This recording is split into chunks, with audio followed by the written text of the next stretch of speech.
බුද්ධං සරණං ගච්ඡාමි ධම්මං සරණං ගච්ඡාමි සංඝං සරණං ගච්ඡාමි ဒုတိယံ පි බුද්ධං සරණං ගච්ඡාමි ဒုတိယံ පි ධම්මං සරණං ගච්ඡාමි ဒုတိယံ පි සංඝං සරණං ගච්ඡාමි တတိယံ පි බුද්ධං සරණං ගච්ඡාමි တတိယံ පි ධම්මං සරණං ගච්ඡාමි တတိယံ පි සංඝං සරණං ගච්ඡාමි පාණාතිපාතා වේරමණී සික්ඛාපදං සමාදියාමි อดินนาดานาเวรมณีสิกขาปดังสมาธิยามิคามิสุมิจฉาจาราเวรมณีสิกขาปดังสมาธิยามิมุสาวาดาเวรมณีสิกขาปดังสมาธิยามิสุราเมรยมัจจปมาดัตถานาเวรมณีสิกขาปดังสมาธิยามิ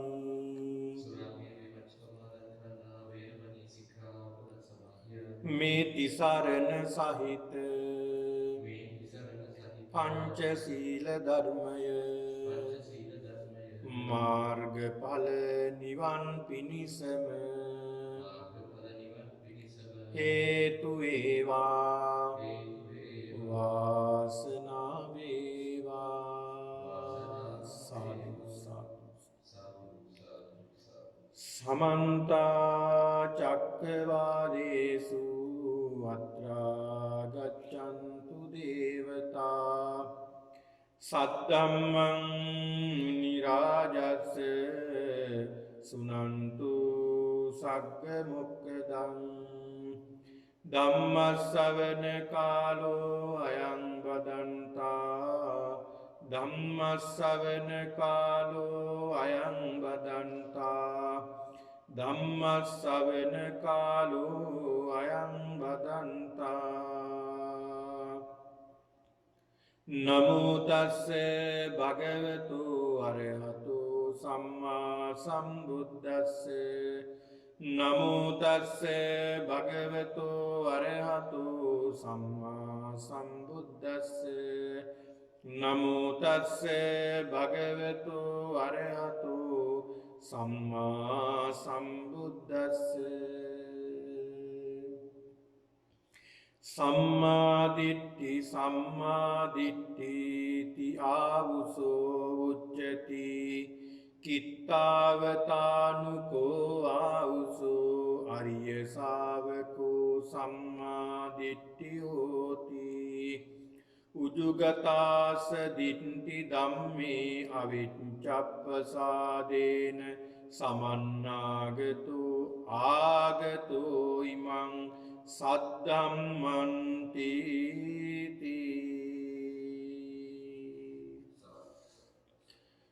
ගෞරවනීය ලොකු ස්වාමින් වහන්සේගෙන් අවසරයි සදහබර වාසනාවන්ත සත්පුරුෂ පින්වතුනි අද සිකුරාදා දිනේ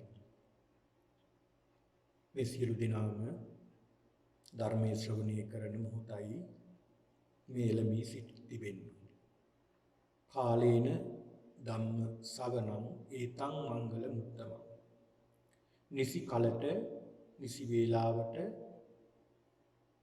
ධර්මයේ සාකච්ඡා කිරීම, ධර්මයේ ශ්‍රවණය කිරීම ඊටාම වටිනා මංගල කාරණාවක්. ඒ උතුම් වූ මංගල කාරණාව ආරම්භ කරන මොහොතයි මේ මොහොත. ඒක නිසා මේ සත්පුරුෂ පින්නතුන් නිතර මේ ධර්මයට යොමු වෙමින් ධර්මයේ තුලම ජීවත් වෙන්නට උත්සාහ කරන්න ඕනේ. ධම්මං විනා නත්ති පිතාච මාතා. තමේව තානං සරණං පතිත්ත. ධර්මයේ හැර වෙනත් පිහිටක් නැහැ. ධම්මං විනා නත්ති පිතාච මාතා. තමන්ගේ අම්මට තමන්ට කරන්න පුළුවන් සීමාවක් තියෙනවා. හැබැයි අම්මට බෑ දරුවන්ව අපායෙ මුදව ගන්න.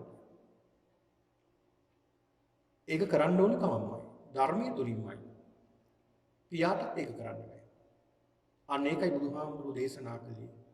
ධම්මං විනා නත්ති පිතාච මාතා. තමේව තානං සරණං පතිත්ත. තමන්ට තමන්මයි පිහිට වෙන්නේ. ඒක නිසා බුදුහාමුදුරුවෝ පෙන්ලා දෙනවා වහා මේ ධර්මය වැළඳ ගන්නට, ධර්මය සරණ යන්නට, ධර්මය අවබෝධ කර ගන්නට කියලා බුදුහාමුදුරුවෝ පෙන්ලා දෙනවා. ඒක නිසා ඔබ හැම කෙනෙක්ම තියෙන වටිනාම දේ මේ ධර්මයේ දියුණු කිරීම. ඔබේ ජීවිතයේ මේ ලැබුවා වූ මනුස්ස භවයේදී ඔබට හැකියදා දුරට මේ ධර්මය දියුණු කරගෙන, ධර්මය අවබෝධ කරගෙන, උතුම් වූ චතුරාර්ය සත්‍ය ධර්මය අවබෝධ කර ගැනීමට සියලු දෙනාටම මේ උතුම් වූ ධර්මානුශාසනාව හේතු වාසනා වේවා කියලා ප්‍රාර්ථනා කරමින් මම මේ ධර්ම දේශනාව ආරම්භ කරනවා. පින්නතුනි, අද අපි මේ ධර්ම දේශනාව තුළින් සාකච්ඡා කරන්නේ, දේශනා කරන්නේ, මේ පින්නතුන් ශ්‍රවණය කරන්නේ ඉතාමත් වැදගත් සූත්‍රයක්. මම අද ධර්ම මාතෘකාව වශයෙන් තබා ගත්තා. මේ ධර්ම දේශනාව අපේ ධර්ම දේශනා මාලාවක් විදිහට සිද්ධ කරන්නට වෙනවා. මේ සූත්‍ර දේශනාව ධර්ම දේශනා කීපයක් විදිහටයි මේ ධර්ම දේශනාව සිද්ධ කරන්නේ. හෙට දවසෙත් බොහෝ දිනේ නිසා, බොහෝ වැඩසටහන, සිල් වැඩසටහන නිසා ඒ 12න් පසුව ඒ සිදු කරන්නේ ධර්ම දේශනා මාලාවට මෙහි අවසන් කරපු තැන ඉඳලා නැවත ඒ දේශනා මාලාව පටන් ගන්නවා. මේ සූත්‍රය අද මම ධර්ම මාතෘකාව වශයෙන් තබාගත් ඉතාමත් වටිනා දේශනාවක්. ඒ තමයි පින්නතුනි මජ්ක්‍ධිම නිකායේ සම්මා දිට්ඨි කියලා සූත්‍රයක් තියෙනවා. සම්මා දිට්ඨි සූත්‍රය. අද මම කල්පනා කළා මේ සූත්‍ර දේශනාව මේ පින්නතුන්ට මාතෘකා කරගන්නට ඕනේ කියලා. ඒකට යම්කිසි හේතුවකුත් තියෙනවා. ඒ තමයි පින්නතුනි මේ විහාරස්ථානයට පැමිණි කාලේ සිටම මේ මොහොත දක්වා බොහෝ දෙනෙක් ධර්ම සාකච්ඡාවලදී මගේ විමසා සිටියේ අපේ හාමුදුරුවනේ සම්මාදිට්ඨිය ගැන ටිකක් පැහැදිලි කරන්න. සම්මාදිට්ඨිය කියන්නේ මොකක්ද? සම්මාදිට්ඨියේ ප්‍රභේද මොනවද? කොහොමද අපි සම්මාදිට්ඨිකයෙක් වෙන්නේ? ඇත්තටම අපි සම්මාදිට්ඨිකයොද කියලා බොහෝ දෙනෙක් විමසනවා. ඉතින් ඒ නිසා තමයි මම මාතෘකා කරගත්තේ මේ ධර්ම දේශනාව ඉතාමත් වැදගත් වෙනවා අපි සැබෑම සම්මාදිට්ඨිකයෝ බවට පත් වෙන්නට. පින්නතුනි, මේ සම්මාදිට්ඨි කියලා අපි සාකච්ඡා කරනවා, කතා කරනවා. ඒතර මොකක්ද මේ සම්මාදිට්ඨිය? ඒතර මේ සම්මාදිට්ඨිය අපිට පැහැදිලි කරගන්නට, මේ සම්මාදිට්ඨිය කියන එක පැහැදිලි කරගන්නට නම් පින්නතුනි අපිට මොකද්ද මේ මිත්‍යා දෘෂ්ටිය කියන එක ටිකක් තේරුම් ගන්නට වෙනවා. ඒතර මේ මිත්‍යා දෘෂ්ටිය තේරුම් ගත්තාම අපිට තරමක් දුරට එහෙනම් සම්මාදිට්ඨිය කියන්නේ මොකක්ද කියලා තේරුම් ගන්නට හැකියාව තියෙනවා. පින්නතුනි, මිත්‍යා දෘෂ්ටිය කියලා කියන්නේ අපි කර්මඵල පිළිබඳව විශ්වාස නොකිරීම. මෙලොවක් පරලොවක් නැහැ කියන චේතනාව. මවෙක් නැහැ, පියෙක් නැහැ, දෙන දේ දුන් දේ ඵල විපාක නැහැ. ඒ වගේම සත්‍ය අවබෝධ කරගත්තු උත්මයෝ නැහැ.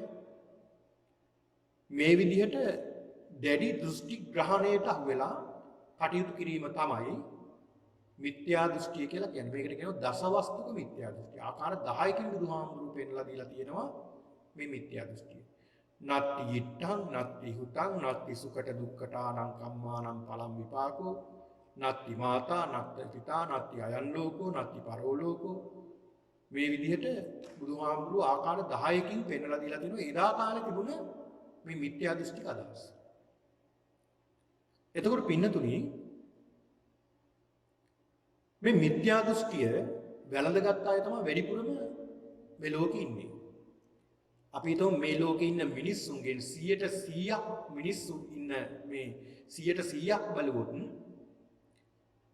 මේ සම්මා දිට්ඨිය ඇති කරගත්ත පිරිස බොහෝම අල්පයි. 8ක් 10ක් ඊටත් බොහොම අඩු පිරිසක්. හැබැයි බහුතරයක් ඉන්නේ මිත්‍යා දෘෂ්ටික පිරිස. එතකොට මේ මිත්‍යා දෘෂ්ටිය කියලා ගත්තහම මේ දඹදිව ඉන්දියාවේ බුද්ධ කාලයේදී ඔය සඳහන් වෙනවා දෙසටක් මිත්‍යා දෘෂ්ටීන් වැපිරලා තිබුණා කියලා. ඒ කියන්නේ මිත්‍යා දෘෂ්ටික අදහස් 62ක්. එතකොට මේ බෞද්ධ දර්ශනයේ බුදුහාමුදුරන්ගේ දර්ශනයේ මඟ පෙන්වීම 63 වෙනි දර්ශනයේ විදිහට තමයි හඳුනාගන්නේ. එතකොට 62ක්ම මිත්‍යා දෘෂ්ටික අදහස්. එක්කෝ ශාස්ත්‍රත එක්කෝ උච්ඡේද. එක්කෝ පරලොවක් ගැන විශ්වාස කරන නැත්නම් මරණින් මත්තේ කිසිවක් නැහැ කියලා විශ්වාසයක් තියෙනවා. මේ විදිහට මිත්‍යා මතවල එලිලා හිටපු පිරිස හිටියා. එතකොට මේ එදා තිබුණ මේ දර්ශන කොටස් දෙකකට බෙදුණා. එකක් තමයි දේවවාදී අනික තමයි අදේවවාදී. දේවවාදයත් කොටස් දෙකකට බෙදුණා. ඒක දේවවාදය සහ බහුදේවවාදය. එක දෙවියෙක් පිළිබඳව විශ්වාස කරනවා කෙනෙක් ඒ දෙවියෝ තමයි මේ ලෝකයේ මවලා තියෙන්නේ. ඒ වගේම මිනිස්සු මවලා තියෙන්නේ ගහ කොළ ඉර හඳ තාරකා පර්වත මේ සියල්ල මවලා තියෙන්නේ ඒ එකම දෙවියන්. ඒක නිසා මේ දෙවියන් වහන්සේ ඒ දෙවියන් සරණ යනවා කියලා ඒ දෙවියන්ට වඳිනවා පුදනවා යාතිකා කරනවා දෙවියන් සරණ යනවා. ඒතර ඒක මිත්‍යා දෘෂ්ටික අදහසක්. ඊළඟ තව පිරිසක් කල්පනා කළා මේ එක දෙවියෙක් නෙවෙයි. දෙවියෝ ගොඩක් ඉන්නවා. මොකද ඒ කාලේ වෙනකොට විවිධ විදියට මිනිස්සු කල්පනා කළා මේ දේවල් වලට දෙවිවරු ඉන්නවා. සුළඟට අධිපති දෙවි කෙනෙක් ඉන්නවා, වැස්සට අධිපති දෙවි කෙනෙක් ඉන්නවා. ඒක නිසා තමයි සුළඟෙන් අපිට පීඩා වෙන්නේ දෙවියන්ට පුද පූජා පවත්වපු නැති නිසා. වැස්සට පුද පූජා පවත්වපු නැති නිසා අපේ කෙත්වල සියල්ල විනාශ වුණා. ඒක නිසා අපි ඊළඟ සැරේ වැස්සට අධිපති දෙවි කෙනෙක් ඉන්නවා. ඒක නිසා දෙවියන්ට පුද පූජා පවත්වමු. මේ විදියට පරම්පරාව පින්නතුනි මේ විදිහට අදහමින් මේ දෙවියෝ විශ්වාස කරමින් ආවා. දෙවියෝ වැඩි වුණා. ඒක නිසා තමයි 33 කෝටියක් දෙවිවරු හදාගත්තේ. 33 කෝටියක්. කෝටි 33ක්. එතකොට මේකෙදී බහුදේවවාදයක් හැදුණා. එතකොට දෙවියෝ බොහෝ දෙනෙක් ඉන්නවා. ඊළඟ තව කාලයකදී පින්නතුනි මේ දෙවියෝ දැන් බොහෝ දෙනෙක් ඉන්නවනේ දැන් හොයාගන්න බෑ කවුද මේක මෙව්වේ කියලා. ඒ නිසා දෙවියන් අතරින් එක්කෙනෙක් ප්‍රධාන කරගත්තා. නැවතත් ඒක දේවවාදයට ආවා. එතකොට මේ දේවවාදී ආගම තුල පස්සේ කාලෙදී මේ දේවවාදී ආගම් නොපිළිගත් පිරිසකුත් හිටියයි අතර. දෙවියන් වහන්සේ තමයි මේ දේවල් නිර්මාණය කරලා තියෙන්නේ. දෙවියෝ තමයි මේ ඉර හඳ තාරකා ගස්කල් පර්වත සියල්ල නිර්මාණය කරන්න දෙවියෝ. නොපෙන්න බලවේගයක් කියලා. හැබැයි මේ පිළිබඳව සැක කරපු මිනිස්සු ඒ ගැන විශ්වාස නොකළ අය කල්පනා කළා එහෙම නෙමෙයි. ඊට වැඩි දෙයක් මේක තියෙනවා. ඒක නිසා ඒ දේ හොයන්න අපි ගිහි අතහැරලා යන්න ඕනේ කියලා. ඒතකොට පින්නතුනි එහෙම ගියාත් හිටියා. ඒතකොට බුද්ධ කාලේ අපිට අඳුර ගන්න පුළුවන් ඒ වගේ 6 දෙනෙක් ශාස්ත්‍රවරු. ශාස්ත්‍රවරු 6 දෙනෙක් පිළිබඳව. ඒත් මිත්‍යා දෘෂ්ටික අදහස්. ඒ කියන්නේ කෙනෙක් කියනවා දෙවියන් වහන්සේ පිළිබඳව දෙවි කෙනෙක්ගේ නිර්මාණය පිළිබඳව නෙමෙයි කියන්නේ ඒ අයගේ දර්ශනයක්. හැබැයි අර්ථ වැඩි ටිකක් ඉදිරියට ආපු ටිකක් කල්පනා කරපු දෙයක්. හැබැයි ඒකත් අහිත කරයි. හානි කරයි. ඒ වගේම මිත්‍යා දෘෂ්ටික අදහසක්. කෙනෙක් කියනවා ඉන්දියාවේ දඹදිව උතුරු ප්‍රදේශයේ ඉඳලා දකුණු ප්‍රදේශයට යනවා. දන් දීගෙන යාගෝම පවත්වමින් දන් දෙමින් දුගී මගේ යාචකාදීන්ට දන් දෙමින් දකුණු කෙරවල දක්වා ඉන්දියාවේ ගියත් ඒකෙන් සිද්ධ වෙන කිසිදු පිනක් නම් නැහැ කියලා එය ඉගෙනුවා. නැවත සඳහන් කරනවා දකුණු ප්‍රදේශයේ ඉඳලා ඉන්දියාවේ උතුරු ප්‍රදේශය යනවා. තියුණු අවියක් අරගෙන මිනිස්සු සත්වෝ කපමින් කොටමින් ඝාතනය කරමින් උතුරට ගියත් ලක්ෂ සංඛ්‍යාත පිරිසක් ඝාතනය කරත් ඒකෙන් සිද්ධ වෙන පවක් නම් නැහැ. ඒ කියන්නේ පව්පින් විශ්වාස කරේ නැහැ. ඒ කියන්නේ මොකද්ද මේකේ සඳහන් කරන්නේ? මේකේ කියන්නේ කර්මඵල විශ්වාස කරන්නේ නැහැ. ඒ කියන්නේ මිත්‍යා දෘෂ්ටිකයි. කියන්නේ ඒවත් මිත්‍යා දෘෂ්ටික අදහස්. තව කෙනෙක් කල්පනා කළා නෑ මේක ඉබේම සිද්ධ වෙන දෙයක්. විමුක්තිය කියන්නේ ඉබේම ලැබෙන දෙයක්. අපි ආත්ම භාව 84000ක් ආත්ම භාව ජීවත් වෙන්න ඕන. කොච්චර හොඳ කළත් අපි යහපත් දේ කරත් ඒක අඩු වෙන්නේ නැහැ. අයහපත් දේ කළා කියලා වැඩි වෙන්නේ නැහැ. ඒක නිසා මේ යෝනිවල මේ සත්ව ජාතිවල උපත ලබනමයි මේක ඉවර කරන්න ඕනේ. විද්‍යා දෘෂ්ටික අදහසිය. ඊළඟ තවත් කෙනෙක් සඳහන් කරනවා මේ සත්‍යය හැදිලා තියෙන්නේ පදාර්ථ හතකින්. ඒ තමයි පඨවි, ආපෝ, තේජෝ, වායෝ. මේ ගැන ඔබට තරමක් අවබෝධය තියෙනවා. පඨවි කියන්නේ තද ගතිය. ආපෝ වැగిරෙන ගතිය. තේජෝ සීත උෂ්ණ. ඊළඟට වායෝ කියන්නේ වායු වාතය. මෙන්න මේ කියන පදාර්ථ හතරක් සුඛ දුක්ඛ ජීව කියන මේ පදාර්ථ තුනත් එකතු වුණාම 4යි 3යි 7යි මෙන්න මේ සප්ත පදාර්ථ නිසා තමයි සත්වය හැදිලා තියෙන්නේ. ඒක සප්ත පදාර්ථ පිළිබඳව ඉගෙනුවා. ඒ උගන්වලා කියනවා යම් කිසි කෙනෙක් තියුණු අවියක් අරගෙන තවත් කෙනෙක්ගේ බෙල්ල කපලා දානකොට හිස සිඳිනවා නම් කඩුවක් අරගෙන හිස වෙන්වෙන්නම සිඳිනවා. හිස වෙන්වෙන්නම කපලා දාපුවාම එතන ප්‍රාණඝාතයක් නම් වෙන්නේ නැහැ. එතන ප්‍රාණඝාතයක් වෙන්නේ නැහැ. එතන වෙන්නේ අර පදාර්ථ හතක් අතරින් එක පදාර්ථයක් ගමන් කිරීමක් විතරයි කියලා. බලන්න මොන තරම් මිත්‍යා දෘෂ්ටික අදහස්ද. ඕවා මේ සමාජයේ වැපුරුනහම මොන තරම් මිනිස්සු නරක දේවල් වලට ඇබ්බැහි වෙනවද? මිනිස්සු කොච්චර දුෂ්ට මිනිස් බවට පත් වෙනවද? කොයි තරම් මිනිමරුවක් තවත් සිද්ධ වෙන්නේ නැහැ කියලා සංකල්ප. ඔන්න බලන්න. කර්මඵල විශ්වාස නොකිරීම මිත්‍යා දෘෂ්ටිය. ඉතින් මේ විදිහට එදා බොහෝ දෙනෙක් හිටියා. ඔය 6 දෙනාම සඳහන් කළේ මේ මිත්‍යා දෘෂ්ටික අදහස්. ඒ මිත්‍යා දෘෂ්ටික අදහස් සඳහන් කරමින් ඒ අය මිත්‍යා දෘෂ්ටික අදහස් තමයි වැපුරුවේ. තව කෙනෙක් හිටියා ඒ අතර සංජය බෙල්ලටි. ඔහු සඳහන් කරනවා අමරා වික්කේපවාදය. ඔහුගෙන් ප්‍රශ්න අහන්න ආපුවම කෙනෙක් ඔහුගේ ශ්‍රාවකයෝ ප්‍රශ්න අහන්න ආපුවම ඔහු කරන්නේ ඒකෙන් ලිස්සායෑමේ වැඩ පිළිවෙල. අමරා කියන්නේ ආන්දට. ආන්ද වගේ ලිස්සල යනවා. අපි හිතමුකෝ ඔහුගෙන් අහනවා ආත්මයක් තියෙනවද කියලා.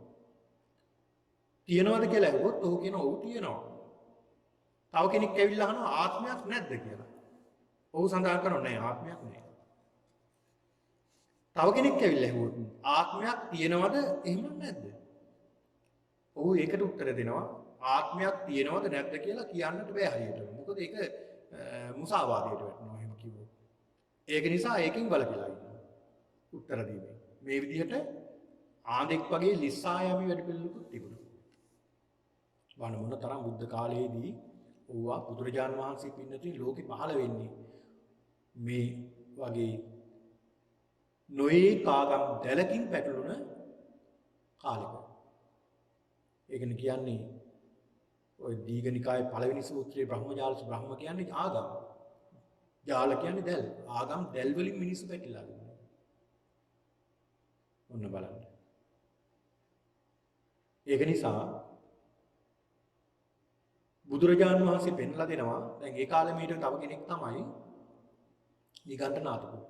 ධර්මක් වූ බුදුරජාණන් වහන්සේගේ ප්‍රසිසුමක් තිබුණේ මේ නිගණ්ඨනාථ පුත්ත. නමුත් ඔහු අන්තවාදී. පරම අවිහිංසාවාදී. ඔහු වතුර ටිකක්වත් දුන්නේ නැහැ. උණු කරන්නේ නැතුව. මොකද සිසිල් ජලයේ ප්‍රාණීන් ඉන්නවා. ඒක නිසා ඒ සත්වෝ මරණයටපත් වෙනවා. ජලයේ පාගල යන්නේ නැහැ. ඊළඟට ගමන් කරනකොට අතු ගාගෙන තමයි යන්නේ ප්‍රාණීන් ඇහැට පොන්න පෙන්න ප්‍රාණීන් පෑගේ කියලා. හුස්ම ගන්නෙ නැහැ. ඒ අය මුඛාවරණයක් පැනද ගන්නවා. මොකද වාතය තුල ජීවින් ඉන්නවා. ජීවින් මරණයටපත් වෙනවා ඇතුළට ගියොත්. මොකද ඒ අය කල්පනා කළේ සිත නිසා නෙමෙයි කය නිසා තමයි පව් රැස් වෙන්නේ කියලා. මේ වගේ අන්ත අවිහිංසාවාදයක් මේ අය ප්‍රකාශ කළා. ඉතින් මේ සියල්ලම බුදුරජාණන් වහන්සේ බැහැර කරනවා. මේ සියල්ලම මිත්‍යා දෘෂ්ටික අදහස්. සියල්ලම මිත්‍යා දෘෂ්ටික අදහස්. බලන්න මොන තරම් වෘත සමාදම් වෙච්ච අය හිටියද? අජවෘත, ගෝවෘත, උක්කුරවෘත, එළුවෙක් වගේ, බල්ලෙක් වගේ, ගවයෙක් වගේ මුළු ජීවිත කාලෙම සමහර විට මේ සතෙක් වගේ තමයි කටයුතු කරන්නේ. මොකද කයට දුක් දෙනවා අය. දැන් සමහරු කල්පනා කළා කය නිසා තමයි මේ කර්ම රැස් වෙන්නේ. ඒ නිසා කයට දුක් දෙන්නට ඕනේ. එහෙම හිතලා තමයි එයා එහෙම කළේ. ඔය බුදුරජාන් වහන්සේ කාලේ හිටියා ජම්බුක කියලා ආජීවකයෙක්. ඔහු පුංචි කාලෙම ඇඳුමක්වත් එකට දාන්න බෑ. ඔහු ඔක්කොම ඇඳුම් විසි කරලා දාන පුංචි කාලේ. බොහෝම නරක පුරුද්දක් පුංචි කාලේ ඉඳලා මේ දරුවට තිබ්බා කියනවා. ඒ තමයි ඔහුම අසුචි දාලා ඔහුම අසුචි අනුභව කරනවා. අසුචි අනුභව කරනවා. මේකෙන් පුළුවන් තරම් දෙමාපියෝ බැලුවා වළක්ව ගන්න බෑ. කොහොමදවත් බෑ. තමන්ම අසුචි දාලා තමන්ම අසුචි අනුභව කරනවා. ඊළඟ කොහේ හරි අසුචි තිබුණොත් ගිහිලා අනුභව කරනවා. වේලිච්ච අසුචි තිබුණොත්. බලන්න මොන තරම් පාප කර්මයක්ද. දෙමාපියෝ බැලුවා මේකෙන් වළක්ව ගන්න බැරුව ගියා. දෙමාපියෝ කල්පනා කරනවා මෙහෙම මේ පිළිදෙර තියාගන්න බෑනේ. අපි එහෙනම් මෙහෙම දෙයක් කරමු. ඔය ශරීරයට දැඩි දුක් දෙමින් මේ වගේ වෘත සමාදන් වෙන තාපසෝ ඉන්නවා. ඒ අයට අපි ගිහිලා බාර දෙමු. තාපසාරාමයකට කියලා ගිහිලා බාර දුන්නා. දැන් මේ තාපසාරාමයට බාර දුන්නා තාපසකරෙක් වගේ කටයුතු කළා. ඒත් මේක අතාරියේ නැහැ. දැන් මේ ජම්බුක කියන ආජීවකයා පින්නතුනි ගන්නෙම අසුචි තම අනුභව කරන්නේ. වෙන කිසි දෙයක් ගන්නෙ නැහැ. මොහු කල්පනා කරනවා මම හොඳ වෘතයක් සමාදන් වෙන්න ඕනේ. ඒ තමයි ඔහු කල්පනා කළා විශාල කන්දක් ගාවට ගිහිල්ලා ඒකේ සීමාවක් පනවගෙන ගහකට ලණුවක් දාලා ඔන්චිල්ලා වගේ හදාගෙන ඔහු කල්පනා කරනවා මම වෘතයක් සමාදන් වෙනවා. මොහොම් බැරෑරුම් වෘතයක්. ඔන්න සමාදන් වෙනවා නම් වෘත. වටයි වෘත කියන්නේ. ඒ තමයි එක කකුලෙන් තමයි ජීවත් වෙන්නේ. අනිත් කකුල උස්සගෙන හැමතිස්සෙම. ඒක නිසා දැයින කාලයක් ඉන්න ඕන නිසා ලණුවක් දාලා ඔන්චිල්ලා වගේ හදාගෙන ඒකේ කකුල තියාන අනිත් කකුල පොළොවේ තියාන ඉන්නවා. ඒ කකුල ටිකක් ඉදෙනකොට ටිකක් වෙලා ඉන්නකොට අර කකුල උඩ තියලා පැනලා උඩ පැනලා අනිත් කකුල අර උන්චිල්ලාවේ තියලා අනිත් කකුල තියාගෙන ඉන්නවා. මේ විදිහට තමයි තනි කකුලෙන් තමයි ජීවත් වෙන්නේ. මොකද ශරීරයට දැඩි දුක් දෙන්න ඕනේ. ඔහු පින්නතුනි කිසිවක් ආහාරට ගත්තේ නැහැ කියනවා. කිසිවක් ආහාරට ගත්තේ නැහැ. ඔහු කරන්නේම උදේ දවල් කාලෙදී මේ වෘතේ සමාදන් වෙලා රැයට යනවා තනි කකුලෙන් පැන මොකද කකුල බිම තියන්න බෑ වෘතේ කැඩනවනේ. තනි කකුලෙන් පැන යනවා අර පනවපු සීමාවක් තියෙනවා එතනින් එහාට නම් යන්නේ නැහැ. මොකද තමන්ගේ වෘතේ කැඩෙනවා. මේ තනි කකුලෙන් පැන ගිහිල්ලා සත්තු ජරා කරපු අසුචි වේලින අසුචි අනුභව කරනවා ගිහිල්ලා රාත්‍රියට. ඇඳුමක්වත් ඇඟේ නැහැ. ඇඳුමක්වත් ඇඟේ නැහැ. මොන තරම් ශරීරයට දුක් දෙනවද? ඊළඟට ඇවිල්ලා අලු අරගෙන ඇවිල්ලා හිසට දාලා ටික වෙලාවක් තියලා එක කොණ්ඩ ගස් ගලවනවා. ගලවලා බලන්න මොන තරම් වේදනාවක්ද කියලා. මේ ඇඟට ශරීර දුක් දීම. මේ විදිහට තමයි කටයුතු කළේ. දැන් මේක ආරංචි වුණා ගම්වල මිනිස්සුන්ට. හරි රහතන් වහන්සේ කෙනෙක් ඉන්නවනේ පුදුම තවුසේ. එයා නම් රහත්ම කෙනෙක් තමයි. අපේ ඇතුම් පහදිනවනේ ඉතින්. ඇඳුනුත් නැහැ. ඉන්දියාවේ තාමත් ඉන්නව නිගන්ට. ශරීරයට ඇඳුමක්වත් නැහැ. කොණ්ඩේ කපන්නේ කවදාවත්, නියපොතු කපන්නේ නාන්නේ නැහැ. පුදුම දුකක් මේ ශරීරයට දෙන්නේ. එයා හිතනවා මේ ශරීරයට දුක් දීලා මේක කරගන්න පුළුවන් වෙයි කියලා. මොනතරම් මිත්‍යා මතද? මේ ජම්බුක ආජීවක පිළිබඳව ආරංචි වෙලා මිනිස්සු මේ රහතන් වහන්සේ දැක් ගන්න කියලා එනවා. අනේ මාසෙකට සැරයක් දානි අරගෙන එනවා. දානි අරගෙන ඇවිල්ලා දානි ටික තියලා අනේ ආර්යයන් වහන්සේ එහෙම නැත්නම් රහතන් වහන්සේ ඔබ වහන්සේ මේ ආහාර ටික පිළි අරගෙන අපිට පින් දෙන්න කියලා කියනවා. අර භාජනේ ඇරලා මේ ජම්බුක ආජීවකයා තනකොළ ගහක් අරගෙන ඒ තනකොළ ගහ අර ආහාර භාජනේ කෑම භාජනේ ඔබලා තුන් පාරක් ගසනවා. තුන් පාරක් ගසලා දිවේ තියා ගන්නවා. ඔන්න බලන්න. තුන් පාරක් බිම ගසලා දාලා දිවේ තියා ගන්නවා. දිවේ තියාගෙන ඊට පස්සේ කියනවා අර දායකයන් දැන් උඹලගේ දානේ මම පිළිගත්තා. දැන් යමන්න. දැන් පින් අනුමෝදන් වුණා. එච්චර තමයි ආහාරය. හැන්දෑ වෙනකොට, රාය වෙනකොට තනි කකුලෙන් පැන පැන යනවා අර සීමාව තුල සත්තු ජරා කරලා තියෙනවා නම් ඒ වගේ ඉල්ලා තියෙන අසුචි අනුභව කරන්න මොන තරම් අකුසලයක්ද බලන්න වෘතේ මේක දවසක් දෙකක් තුනක්ද අවුරුද්දක් දෙකක් තුනක්ද නෑ අවුරුදු 55 අවුරුදු 55ක් මේ වෘතේ සමාදන් වුණා කියලා. දවසක් භාග්‍යවතුන් වහන්සේ ලෝකේ දිහා බලනකොට උන්වහන්සේ දැක්ක මේ ජම්බුක ආජීවකයා පිළිබඳව. උන්වහන්සේ බැලුව බලනකොට මොහුගේ පෙර මහා බැරෑරුම් අකුසලයක් තියෙනවා. ඒක දැන් ගෙවිගෙන අවසන් වෙගෙන යන්නේ. බුදුරජාණන් වහන්සේ වැඩම කළා. වැඩම කරලා උන්වහන්සේ දැක්කා මෙයාගේ පින මතුවේගෙන එනවා. පෙර පිනක් මතුවේගෙන එනවා. අර අකුසලයේ ගෙවිගෙන යනවා. ඒක නිසා මේ පින මතු කරලා ධර්ම දේශනා කරලා ප්‍රඥාව අවදි කරන්න පුළුවන්කම තියෙනවා. කියලා උන්වහන්සේ වැඩම කළා. වැඩම කළා අහනවා ආජීවකේ මොකද ඔය කරන්නේ කියලා. මේ ආජීවකේ සඳහන් කරනවා ස්වාමීනි මම මේ බැරෑරුම් වෘතයක් සමාදන් වෙනවා. මොකක්ද ඔය වෘතේ? කකුලක් උස්සගෙන උඩට ස්වාමීනි මේක මහා බැරෑරුම් වෘතයක්. මම පුදුම සිල්වතෙක්, පුදුම ගුණවතෙක්. මගේ පුදුම ගුණයක් තියෙන්නේ. ඒක නිසා තමයි මම කකුලක් උස්සගෙන ඉන්නේ. මොකද කකුල් දෙකම මහ පොළොවට තිබුණ මේ මහ පොළොව කම්පා වෙනවා. ඒ තරම් මේ ගුණේ දරා ගන්න බෑ මහ පොළොවට. ඒක නිසා මේ කකුලන් නිතරම උස්සගෙන ඉන්නේ. එහෙමද කියලා බුදුහාමුදුරුවෝ අහලා උන්වහන්සේ සඳහන් කරනවා එනවා ඔහොමම කකුල තියාගෙන මේක කියන දේ අහගන්න. උන්වහන්සේ ධර්මයේ දේශනා කළා. ටික වේලාවක් යනකොට මොහොත වැටුණා තමන් මහා මිත්‍යා දෘෂ්ටියකින් ඉන්නේ කියලා. ඔන්න බලන්න. ඊට පස්සේ එහෙමම පින්නතුණි කකුල බිම තියාගත්තා. අනිත් කකුල වැඳ උන්වහන්සේට වැඳලා ධර්මය අවබෝධ කරගත්තා. රහතන් වහන්සේ නමක් බවට පත් වුණා. ඔන්න බලන්න. රහතන් වහන්සේ නමක් බවට පත් වුණා. පෙර සසරෙදි මේ උන්වහන්සේ රහත් භාවයට පත් වෙලා උදානයක් සඳහන් කරනවා. ඒදි සඳහන් කරනවා පෙර ආත්ම භාවයකදී උන්වහන්සේ පසේ බුදුන් වහන්සේ නමකට කරහා කළා තියෙනවා. ඒ සිවුරු පොරවගෙන මුළු ඇඟම වැහෙන්න පොරව ගත්තාම ඇඟ පේන්නේ නැහනේ. පසේ බුදුරජාණන් වහන්සේ නමකට බොහොම අපහාස කරලා තමුන්නාන්සේට මොකද ඇඟේ ඔය කුෂ්ඨ රෝගයක් තියෙනවා මුළු ඇඟම වහගෙන යන්න කියලා අපහාස කරලා අසූචි බෙදලා පාත්‍රයට පසේ බුදුන් වහන්සේට අසූචි බෙදලා පාත්‍රයට ඒකේ අකුසලයේ තමයි උපනුපන් භවයක් පාසා අනුභව කරන්න පසුයි. අන්න බලන්න අකුසලයේ ගෙවුන අවස්ථාව.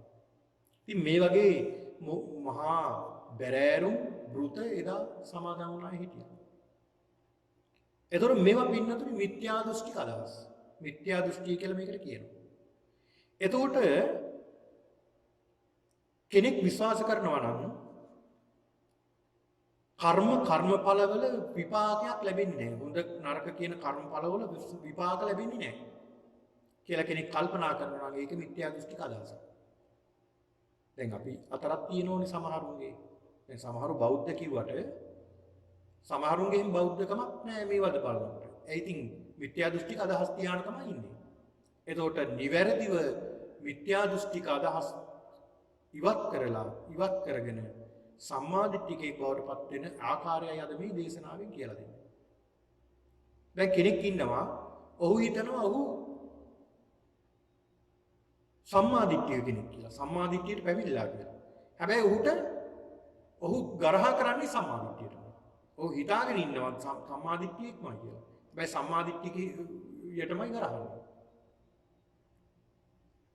ඒ සම්මාදිට්ඨිය අපි බෞද්ධයෝ කියාගෙන බුද්ධ දේශනාවලට සූත්‍ර දේශනාවලට මේවා සූත්‍ර දේශනාද මේ ත්‍රිපිටකය කියන්නේ බොරු මේවා මෙහෙමයි මේවා මේ පස්සේ කාලේ හදාගත්ත දේවල් මේ විදිහට මිත්‍යා දෘෂ්ටිය. මොකද එයාලා හිතනවා ඒ අය හිතනවා තමන් සම්මාදිට්ඨිකයෝ කියලා. සම්මාදිට්ඨිකයෝ කියලා හිතාගෙන මිත්‍යා දෘෂ්ටි කුලේ ඉඳගෙන අර සම්මාදිට්ඨියට කරනවා. මොනතරම් අකුසලයක්ද. ඉතින් ඒක නිසා කර්මඵල විශ්වාස නැත්නම් ඔහු මිත්‍යා දෘෂ්ටිකයෝ. සමහර හිතනවා මවක් නැහැ පියෙක් නැහැ. එහෙම හිතන අයත් ඉන්නවනේ. ඒ කියන්නේ අම්මා තාත්තා කියලා දෙන්නේ එයා අපිට උපත දුන්නා විතරයි. එහෙම කෙනෙක් නැහැ. එහෙම හිතනවා නම් ඒකත් මිත්‍යා දෘෂ්ටික අදහසක් නේ. අම්මා කෙනෙක් තාත්තා කෙනෙක් නැහැ කියලා මෙලොවක් පරලොවක් නැහැ කියලා සමහරුන් කියනවා. මෙලොවක් නැහැ. මේ ලෝකේ කියලා දෙයක් නැහැ. මේ ලෝකේ කියලා දෙයක් නැහැ. ඕන දෙයක් කරලා අපි ජීවත් වෙමු මරුණාට පස්සේ මේ මලකඳ වල්ලා දායි ඊට පස්සේ ඉතින් කොහේ ඉවත් යන්නේ නැහැ. මේක තමයි පළවෙනි එකක් මේක තමයි අවසාන එකක් අපි. ඒ හින්දා යාවත් ජීවේ සුඛ ජීවේ ඍණං කෘත්වා රිතං පිබේත්. භස්මී කෘතස්ස දේහස්ය පුනරාගමන කෘතං. ජීවි ඇතිතාකල් සැපසේ ජීවත් වෙයල්ලා. ණය වෙලා හරි ගිතෙල් කාපල්ලා. මොකද ඉන්දියාවේ දඹදිව තාමත් මිලාදික ආහාරයක් තමයි ගිතෙල් කියලා. ණය වෙලා හරි ගිතෙල් කන්න කියන්නේ ඒකයි. මොකද භස්මී කෘතස්ස දේහස්ය පුනරාගමන කෘතං. අඩු වෙලාගේ ශරීර ආය ආපහු වෙන්නේ නැහැ. ඒක නිසා ණය වෙලා හරි ජීවත් වෙලා ආය ගිවන්න වෙන්නේ නැහැ ඕක කියලා. ඔන්න මිත්‍යා දෘෂ්ටික අදහස්. පරලෝකයක් නැහැ. මැරිලා ගිහිල්ලා තව තැනක උපත ලබන්නේ නැහැ. අපි මේක තමයි දිව්‍ය ලෝකෙ. අන්න බලාපල්ලව දිව්‍ය ලෝකෙ ගවල් දාන බොහොම සැපසේ ජීවත් වෙන ඕන දිව්‍ය ලෝකෙ. අපාය ඔය තියෙන අපාය මේ ලෝකෙම තමයි අපාය තියෙන. අර ලංකාවේ නැත්තම් මේ ලෝකයේ අහවල් පැත්තට ගියාම ඕන අපාය. ඔය අපාය තමයි. වෙන එකක් නැහැ. ඒතර මේ මෙහෙම කියනවා නම් ඒ අයත් කොහොම ගොඩද? ඒ අයත් මිත්‍යා දෘෂ්ටි ගොඩේ. ඉතින් එහෙමනම් බුදුහාමුදුරු දේශනා කරනවානේ මේ අන්න දිව්‍ය ලෝකයේ අහවල් රටවල් වල තියෙන්නේ. අපාය අහවල් රටවල අහවල් ප්‍රදේශවල තියෙන්නේ කියලා එහෙම දේශනා කරනවා. එහෙම දේශනාවක් ත්‍රිපිටකයේ අපි දැකලා නැහැ නේ තාම. ත්‍රිපිටකයේ පැහැදිලිවම බුදුහාමුදුරු දේශනා කරනවා പ്രേතවත්තු විමානවත්තු මේ වගේ දේශනා කරලා තිනවා වෙනම ලෝක පිළිබඳව. ඒවා මේ බුදු ඇසට ප්‍රඥාවට මිසක් විද්‍යාව ඇසටවත් තාම හොයාගන්න බැරි වෙලා තියෙනවා. ඒවා දේශනාවේ තියෙනවා. ඒක නිසා පරලෝකයක් නැහැ කියලා විශ්වාසයක් තියෙනවා නම් ඒකත් මිත්‍යා දෘෂ්ටික අදහසක්. මේ ලෝකේ සත්‍ය අවබෝධ කරගෙන ඒවා දේශනා කරන ශ්‍රමණ බ්‍රාහ්මණයෝ නැහැ කියලා කෙනෙක් අදහනවා. ඒවත් දෙන්න දැඩි විශ්වාස කරනවා. එහෙම ඉන්නවනේ. කොහොම අය ඉන්නවද මේ ලෝකේ? ඒ සමහරුන්ගේ මෙහෙමත් මතයක් තියෙනවා. ඒ තමයි සමහරු කල්පනා කරනවා ඒකත් මිත්‍යා දෘෂ්ටික අදහසක්. ඉස්සර තමයි රහතන් වහන්සේලා හිටියේ. අවසාන මහරහතන් වහන්සේ ඉතින් මලියදේව මහරහතන් වහන්සේ. එතනින් පස්සේ ඉතින් කො මහරහතන් වහන්සේලා කවුරුත් නැහැ. දැන් ඉතින් නැහැ වර්තමානයේ. මේ ලෝකේ රහතන් වහන්සේලා වර්තමානයේ නැහැ කියලා කෙනෙක් විශ්වාස කරනවා. ඒකත් මිත්‍යා දෘෂ්ටික අදහසක් නේ. දැන් එහෙම වෙනවා නම් මේ බුදු සාසනේ පිරීලා තියෙන මේක දැනක බුදුහාමුදුරු පෙන්නලා දෙනවනේ මහණෙනි මේ ධර්මයේ පවතිනවා. ඒ කාලෙම මගේ පළවෙනි ශ්‍රමණයක් ඉන්නවා. පළවෙනි කියලා කියන්නේ සෝවාන් වෙච්ච කෙනා. දෙවෙනි ශ්‍රමණයක් ඉන්නවා. සකදාගාමී වෙච්ච කෙනාට ඒ කියන්නේ. තුන්වෙනි ශ්‍රමණයක් ඉන්නවා. අනාගාමී වෙච්ච කෙනා. හතරවෙනි ශ්‍රමණයක් ඉන්නවා. ඒ කියන්නේ අරහත්ත්වයටපත් වෙන කෙනා. එහෙනම් බුදුහාමුදුරුවෝ දේශනා කරන්නේ නැහනේ. ඒක නිසා පින්නතුනි මේ ලෝකයේ තුල බහුතරයක් නෙමෙයි සුළුතරයක් විදිහට උන්වහන්සේලා වැඩ ඉන්නවා. බොහොම අල්පව. ආර්යයන් වහන්සේලා. ඒක නිසා මෙන්න මේ කියන මිත්‍යා දෘෂ්ටික අදහස් වලින් ඉවත් වුණාම ඒ පුද්ගලයා සම්මා දිට්ඨිකයෙක් බවට පත් වෙනවා. සම්මා දිට්ඨිකයෙක් බවට පත් වෙන්නට පුළුවන්කම තිබෙනවා. ඒ වගේම තමයි බුදුරජාණන් වහන්සේ පෙන්වලා දෙනවා මේ සම්මා දිට්ඨිය පිළිබඳව පින්නතුනි මේ දේශනාවේදී විශේෂයෙන්ම මේ සම්මා දිට්ඨි කියන මේ සූත්‍ර දේශනාව. සම්මා දිට්ඨි කියන මේ සූත්‍ර දේශනාවේ බුදුහාමුදුරුවෝ පෙන්නලා දෙනවා සම්මා දිට්ඨිය ආකාර දෙකක් තියෙනවා. ඒ තමයි එකක් තමයි ලෞකික සම්මා දිට්ඨිය, අනික තමයි ලෝකෝත්තර සම්මා දිට්ඨිය. සම්මා දිට්ඨිය ආකාර දෙකක් තියෙනවා. එකක් තමයි ලෞකික සම්මා දිට්ඨියත්, අනික ලෝකෝත්තර සම්මා දිට්ඨියත්. ඔන්න මතක තියාගන්න ලෞකික සම්මා දිට්ඨිය සහ ලෝකෝත්තර සම්මා දිට්ඨිය. එතකොට මේ ලෞකික සම්මා දිට්ඨිය කියන්නේ මොකක්ද? ලෞකික සම්මා දිට්ඨිය කියන්නේ දසවස්තුක මිත්‍යා දෘෂ්ටියෙන් තොර වී දසවස්තුක මිත්‍යා දෘෂ්ටියෙන් තොරව දසවස්තුක සම්මා දිට්ඨිය ඇති කරගෙන ඉන්නවා. අත්ති දානං දානය කියලා එකක් තියෙනවා. දන් දීමේ ඵල විපාක තියෙනවා. මෙලොවක් තියෙනවා, පරලොවක් තියෙනවා. මවෙක් ඉන්නවා, පියෙක් ඉන්නවා. කර්මඵල ප්‍රතිපාක තියෙනවා. ඒ වගේ මේ ලෝකයේ සත්‍ය අවබෝධ කරගත්ත ශ්‍රමණ බ්‍රාහ්මණයෝ වැඩ ඉන්නවා මේ ලෝකේ. කියන මේ විශ්වාසයට පැමිණීම සම්මා දිට්ඨිය කියලා කියනවා. ඊළඟට මේකටම කියනවා කම්මස්ස කතා සම්මා දිට්ඨිය.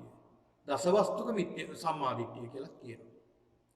එතකොට මේ සම්මා දිට්ඨියට පැමිණිච්ච කෙනා පින්නතුනි ලෞකික සම්මා දිට්ඨියට පැමිණුණ කෙනා මේ සම්මා දිට්ඨිය සඳහන් වෙනවා ඔහුට මෙහෙම විශ්වාසයක් ඇති වෙනවා. ඔහු කල්පනා කරනවා කර්මයේ කර්මඵල විශ්වාස කරන නුවණ ඇති වෙනවා. ඒ වගේම මේ ධර්මයේ ගැන ඔහුට අවබෝධයක් ඇති වෙනවා. එතකොට ඔහු කල්පනා කරනවා සත්තාමේ භගවා. ඒ භාග්‍යතුන් වහන්සේමයි මගේ ශාස්ත්‍රුන් වහන්සේ අන්න. ඒ භාග්‍යතුන් වහන්සේමයි මාගේ ශාස්ත්‍රුන් වහන්සේ. සත්තාමේ භගවා. ශ්‍රාවකවමස්මි. දැන් මම උන්වහන්සේගේ කවුද? ශ්‍රාවකයෙක්. උන්වහන්සේගේ ශ්‍රාවකයෙක් මම. භගවා ජානාති භාග්‍යතුන් වහන්සේමයි දන්නේ. අහන්න ජානාමි. මම මොනවද දන්නේ? මම කිසි දෙයක් දන්නේ නැහැ. කියන තැනින් පටන් ගන්න. ඔන්න බලන්න. සත්තාමේ භගවා මේ භාග්‍යතුන් වහන්සේමයි මගේ ශාස්ත්‍රුන් වහන්සේ. ශ්‍රාවකෝහමස්මි මම උන්වහන්සේගේ ශ්‍රාවකෙක්. භගවා ජානාති භාග්‍යතුන් වහන්සේමයි දන්නේ. අහන්න ජානායි මම දන්නේ නැහැ කියන තැනින් පටන් ගන්නවා. නොදන්නා තැනින් දන්නේ යන්නේ. ඒ සමහර වෙයි නෙමෙයි සමහර බුදුහාමුදුරන්ටත් උගන්වන්න යනෝනේ. මම තමයි දන්නේ කොහොමද ධර්මයේ ඕක නෙමෙයි. ඉතින් එයාට කවදාවත් ධර්මය අවබෝධ කරගන්න බෑනේ පින්නතුනි. මොකද තමන්ගේ තියෙන අදිමානය නිසා තමන්ට ධර්මය අවබෝධ කරගන්න බෑ. දැන් සමහරු ඉන්නෝනේ එහෙම ධර්මය අහන්න ශ්‍රවණය කරන් ඉඳ ගන්නවා සමහර ප්‍රශ්න කරන්නේ. දෙන්නම් අද ප්‍රශ්නයක් හොඳයි. ඒ අදහසින් ඉඳගත්තොත් ඔහුට ධර්මයේ කවදාවත් අවබෝධ කරගන්න බෑ. තව කෙනෙකුට ප්‍රශ්න අහලා මේ මොකද ධර්මය අවබෝධ කරගන්න චේතනාවෙන් නෙවෙයිනේ. ඉතින් ඒක නිසා මෙන්න මේ කියන අදහස් සියල්ල අයින් වෙන්නට ඕනේ. ඒ අයින් වෙලා මම උන්වහන්සේගේ ශ්‍රාවකෙක්මයි කියන ලෞකික සම්මාදිට්ඨියට පැමිණෙනවා. ඒ ලෞකික සම්මාදිට්ඨියට පැමිණෙන පුද්ගලයා පින්නතුනි ඔහු තුල ශ්‍රද්ධාව ඇති වෙනවා. බුදුරජාණන් වහන්සේ පිළිබඳව, ධර්මයේ පිළිබඳව, මහා සංඝරත්නය පිළිබඳව, මේ තෙරුවන් පිළිබඳව ශ්‍රද්ධාවක් ඇති වෙනවා. හැබැයි මේ ශ්‍රද්ධාව චල ශ්‍රද්ධාව. එහෙම නැත්නම් හෙළවෙන ශ්‍රද්ධාව. චංචල ශ්‍රද්ධාව. ඒ චංචල වෙලා හරි ඔහුට ඇති වෙනවා මේ සද්ධාව. සද්ධාවන්තයෙක් බවට පත් වෙනවා. භාග්‍යවතුන් වහන්සේ දකින්න යනවා. උන්වහන්සේට වන්දනා කරනවා. උන්වහන්සේට මල් පූජා කරනවා. උන්වහන්සේ වෙනුවෙන් බොහෝ දේ සිද්ධ කරනවා. ධර්මයේ ශ්‍රවණය කරනවා. බොහොම ශ්‍රද්ධාවෙන් කටයුතු කරනවා. බුද්ධ උපස්ථාන කරනවා. අන්න බලන්න උත් ශ්‍රද්ධාව පහළ වෙනවා. ඒ ශ්‍රද්ධාව පහළ වෙලා ඊළඟට ඔහුට සීක බල ඇති වෙනවා. සීක බල දියුණු වෙන්න ගන්නවා. ඒ තමයි ශ්‍රද්ධාව. ශ්‍රද්ධාව ඇති වෙනවා, පැහැදීම ඇති වෙනවා. ඒ වගේම ඊළාට සීලය, සිල්වත් වෙන්න පටන් ගන්නවා. සීලයෙන් පිරිසිදු වෙනවා.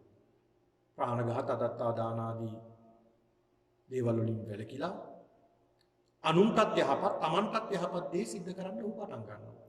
සිල්වත් වෙනවා.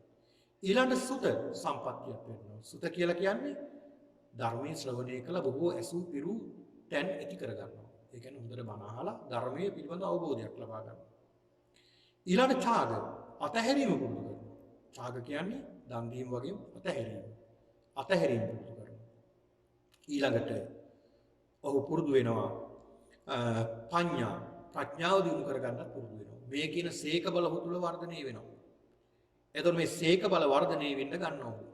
අන්න සීක බල වර්ධනය වෙන්න ගත්තාම බුදු ප්‍රජාන් වහන්සේ පෙන්ලා දෙනවා ඔහු අරියානන් දස්සාව. ආර්යයන් වහන්සේලා දකින්න කෙනෙක්. අරියානන් දස්සාව. ආර්ය ධම්මස්ස කෝවිදෝ. ආර්ය ධර්මයේ දක්ෂේ. ආර්ය ධම්මේ සුවිනිවිතු. ආර්ය ධර්මයේ බොහෝම හික්මුණ කෙනෙක් බවට පත් වෙනවා. බුද්ධේ අවිච්ඡප්පසාදේ හොති. බුදුරජාණන් වහන්සේ පිළිබඳව අචල ශ්‍රද්ධාවකින් කටයුතු කරන්න ගන්නවා. ධර්මයේ කෙරෙහිත් එහෙමයි සංඝයා කෙරෙහිත්. අන්න බලන්න ලෞකික සම්මාදිට්ඨිය. එතකොට මේ ලෞකික සම්මාදිට්ඨිය ඔහුට ඇති වෙන්න ගන්නවා. ඒ ලෞකික සම්මාදිට්ඨියෙන් ඔහු කටයුතු කරනකොට තව ටිකක් ඉදිරියට යනකොට ඔහුට ඇති වෙනව පින්නතුනි ලෝකෝත්තර සම්මාදිට්ඨිය. ඒ තමයි ලෝකෝත්තර සම්මාදිට්ඨිය. චතුරාර්ය සත්‍ය පිළිබඳව අවබෝධය. චතුරාර්ය සත්‍ය පිළිබඳව සත්‍ය ඥාන, කෘත්‍ය ඥාන, කෘතඥාන විදියට ආකාර 12කින් ඇති වෙන අවබෝධය ඇති වෙන්න ගන්නවා. ඔහුගේ සීල සමාධි ප්‍රඥා විදියට ආර්ය අෂ්ටාංග මාර්ගය අවබෝධ කරගන්නවා. ආර්ය අෂ්ටාංග මාර්ගය වඩන්න ගන්නවා, අවබෝධ වෙනවා. ආන් එහිදී ඔහුට සක්කාය දිට්ඨි, විචිකිච්ඡා, සීලබ්බත, පරාමාස කියන සංයෝජන ධර්ම තුන නැතරම නැති වෙලා යනවා. ආන් ඔහු සෝතාපන්න පුද්ගලයෙක් බවට පත් වෙනවා. සක්කාය දිට්ඨි මම මගේ කියන මේ ශරීරයේ තියෙන දැඩි බැම්ම නැති වෙනවා. දැඩි බැඳීම නැති වෙනවා සක්කාය දිට්ඨිය. විචිකිච්ඡා කියලා කියන්නේ සැකේ නැති වෙනවා. ඊළඟ සීලබ්බත පරාමාස. මේ තුනුරුවන්ට පිටින් ගිහිල්ලා නොඑක් සිල් වෘත ක්‍රම තියෙනවා කියන අදහිල්ල නැති වෙලා යනවා. එකම ඒකායනෝ මග්ගෝ. එකම මාර්ගය මේකයි කියලා ඔහු දකිනවා. අන්න සෝවාන් වෙනවා. ඊළඟ පිළිවෙලින් සකදාගාමි, අනාගාමි, අවසානයේ චතුරාර්ය සත්‍ය මනාකොට අවබෝධ කරගෙන අරහත්ත්වේ සාක්ෂාත් කරගන්න මේ ලෝකෝත්තර සම්මාදිට්ඨිය පැමිණෙන්න කියලා. ඉතින් ඒක නිසා පින්නතුනි මෙන්න මේ කියන සම්මාදිට්ඨියට පැමිණෙන්නේ කොහොමද කියන එක තමයි අද අපි සාකච්ඡා කරන්නේ. එතකොට පින්නතුනි මේ සම්මාදිට්ඨිය කියන මේ සූත්‍රය බුදුරජාණන් වහන්සේ පෙන්වලා දෙනවා මේ සම්මාදිට්ඨිය එහෙම නැත්නම් මේ ධර්මයේ තුලට මේ ධර්මයට බහින ක්‍රම ගණනාවක් පිළිබඳව තමයි මේ සූත්‍ර දේශනාවෙන් පෙන්වලා දීලා තියෙන්නේ. මේ සරියුත් හාමුදුරුවෝ මේ සූත්‍ර දේශනාව සිද්ධ කරන්නේ මේ පින්නතුන් අහලා ඇති පහාරාද කියන සූත්‍රයක් අංගුත්තර නිකායේ. මේ පහාරාද සූත්‍රයේදී බුදුරජාණන් වහන්සේ ළඟට මේ පහාරාද කියන මේ අසුරයා බුදුරජාණන් වහන්සේ ළඟට ඇවිල්ලා අහනවා ස්වාමීනි භාග්‍යවතුන් වහන්සේ ඔබ වහන්සේගේ ශ්‍රාවකයෝ හරි කැමැත්තෙන් හරිම ආසාවෙන් හරි ප්‍රියමනාපව බොහෝම කැමැත්තෙන් ඔබ වහන්සේගේ ශාසනයේ බ්‍රහ්මචර්යාව වේදනවා. අනේ ස්වාමීනි භාග්‍යවතුන් වහන්සේ මොකක්ද මේකට හේතුව? මේ තරම් කැමැත්තෙන් සමහරුන්ගේ රජසත සම්පත් අතහැරලා සමහරු සිටු සැප සම්පත් අතහැරලා සියලු දේ අතහැරලා ඔබ වහන්සේ ළඟට එන්නේ මොකක්ද මේකට හේතුව? ඇයි මේ එන්නේ? මොකක්ද මේ කියලා අහනවා. බුදුරජාණන් වහන්සේ අහනවා. බුදුරජාණන් වහන්සේ මේක ප්‍රශ්නයක් අහනවා. පහරාද මමත් ඔබෙන් ප්‍රශ්නයක් අහනවා. ඔබ ජීවත් වෙන්නේ කොහෙද ස්වාමීනි? අපි ජීවත් වෙන්නේ මේ මහා මුහුද ඇසුරු කරගෙන. මේ මහා මුහුදට මෙච්චර කැමති මොකද කියලා අහනවා. ස්වාමීනි කරුණු 8ක් නිසා අපි මේ මහා මුහුදට කැමතියි. ස්වාමීනි මේ මහා මුහුද අනුපිළිවෙලකට පිළිලා තියෙනවා. අනුපිළිවෙලකට තමයි මේ මහා මුහුද පිළිලා තියෙන්නේ. දැන් මහා මුහුදට ගියාම අපිට එකපාරටම ගිලා බහින්නේ නැහැනේ. රැල්ල පා ගන්නත් පුළුවන්. එතකොට තව ටිකක් ඉදිරියට ගියාම ධනක් විතර වතුර ගිලෙනවා. තව ටිකක් ඉදිරියට ගියාම ඉනක් වගේ වතුර ගිලෙනවා. තව ටිකක් ඉදිරියට ගියාම කරවටක් වගේ වතුර ගිලෙනවා. එහෙම පිළිවෙලින් තමයි පිහිටලා තියෙන්නේ. අන්න බලන්න මහා මුහුද පිළිවෙලකට පිහිටලා තියෙන්නේ. ඒ වගේම තමයි මේ මහා මුහුදේ රැලි වෙරළින් නොවන්නේ නැහැ. වෙරළින් නවතිනවා. දැන් සුනාමි වගේ අවස්ථාවක ආවොත් මිසක් නැත්තම් වෙරළින් එහාට එන්නේ නැහැ මේ මහා මුහුදේ රැලි. එතනින් නවතිනවා. ඒක නිසා ස්වාමීනි අපි හරි කැමතියි මේ මහා මුහුදට. ස්වාමීනි මේ මහා මුහුදට ගංගා යමුනා අචිරවතී නදී සරබූ කියලා ගංගා පංචමහා ගංගාවන්ම ගලාගෙන ඉන්න වැටෙනවා. පංචමහා ගංගාවන්ම ගලාගෙන ඉන්න වැටෙනවා. ඒ වැටුනහම මේකට කියන්නේ අපි මේ ගංගා ගඟේ ජලය මේ යමුනා ගඟේ ජලය මේ අචිරවතී ගඟේ ජලය කියලා වෙන් කරන්න බෑ. එකම ජලය මේකට කියනවා මුහුදු ජලය. මුහුදු වතුර කියලා කියන්නේ. අන්න ඒක නිසා අපි කැමති ඒකට. මහා මුහුදට. ඒ වගේම ස්වාමීනි භාග්‍යවතුන් වහන්සේ මේ මහා මුහුදේ කොහෙන් ගත්තත් ලුණු රස. ලංකාවේ ගිහිල්ලා මුහුදු වෙරළකට ගිහිල්ලා දිව ගාලා බැලුවොත් ඒත් ලුණු රස. දැන් කැනඩාවට ඇවිල්ලා බැලුවත් ඒත් ලුණු රස. ඇමරිකාවට ගිහිල්ලා බැලුවත් ඒත් ලුණු රස. කොහෙ ගියත් මහා මුහුදේ තියෙන ලුණු රස විතරයි. එකම රසයක්. ඒක නිසා මේකට කැමතියි. ස්වාමීනි මේ මහා මුහුදේ අද්භූත සත්වයින් තිමිති මංගල තිමිර පින්නල නාග අසුර ගහන්දරව කියලා බොහෝ අද්භූත සත්වයෝ කවදාවත් දැකපු නැති සත්වයෝ ඉන්නවා. සමහර සත්තු යොදුන් ගණන් දිගයි. සමහර විතර මේ ගල් පර්වත කියලා. ඒ තරම් විශාල සත්වයෝ ඉන්නවා. අරුම පුදුම සත්වයෝ. පුදුමාකාර ලස්සන සත්වයෝ. දැන් ඔබ අපි කවුරුත් කැමතිනේ මහා මුහුදේ විසිතුරුව බලන්න. ආන්ගේ වගේ බලන්න මොන තරම් ලස්සනද මේ මහා මුහුදේ වැඩ. අන්න ඒක නිසා මේ අසුවිය කැමති කියනවා මේ මහා මුහුද ජීවත් වෙන්න. ඒ වගේම ස්වාමීනි මේ මහා මුහුදේ පුදුමාකාර වටිනා දේවල් තියෙනවා. මුතු මැණික් සක්පබල මේ වගේ වටිනා දේවල් තියෙන මහා මුහුදේ පිටලා.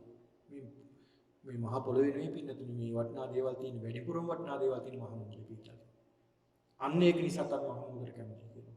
ඒ වගේම ස්වාමීනි මේ මහා මුහුදට තවත් කැමති කාරණාවක් තියෙනවා. ඒ තමයි මේ මහා මුහුදේ කවදාවත් කුණු රැඳෙන්නේ නැහැ. ඔක්කොම ගහනවා වෙරළට. මහා මුහුදේ කවදාවත් කුණු රැඳෙන්නේ නැහැ. ඒක නිසාත් කැමතියි කියනවා. ඒ වගේම මේ මහා මුහුදේ මැද හරි නිශ්චලයි.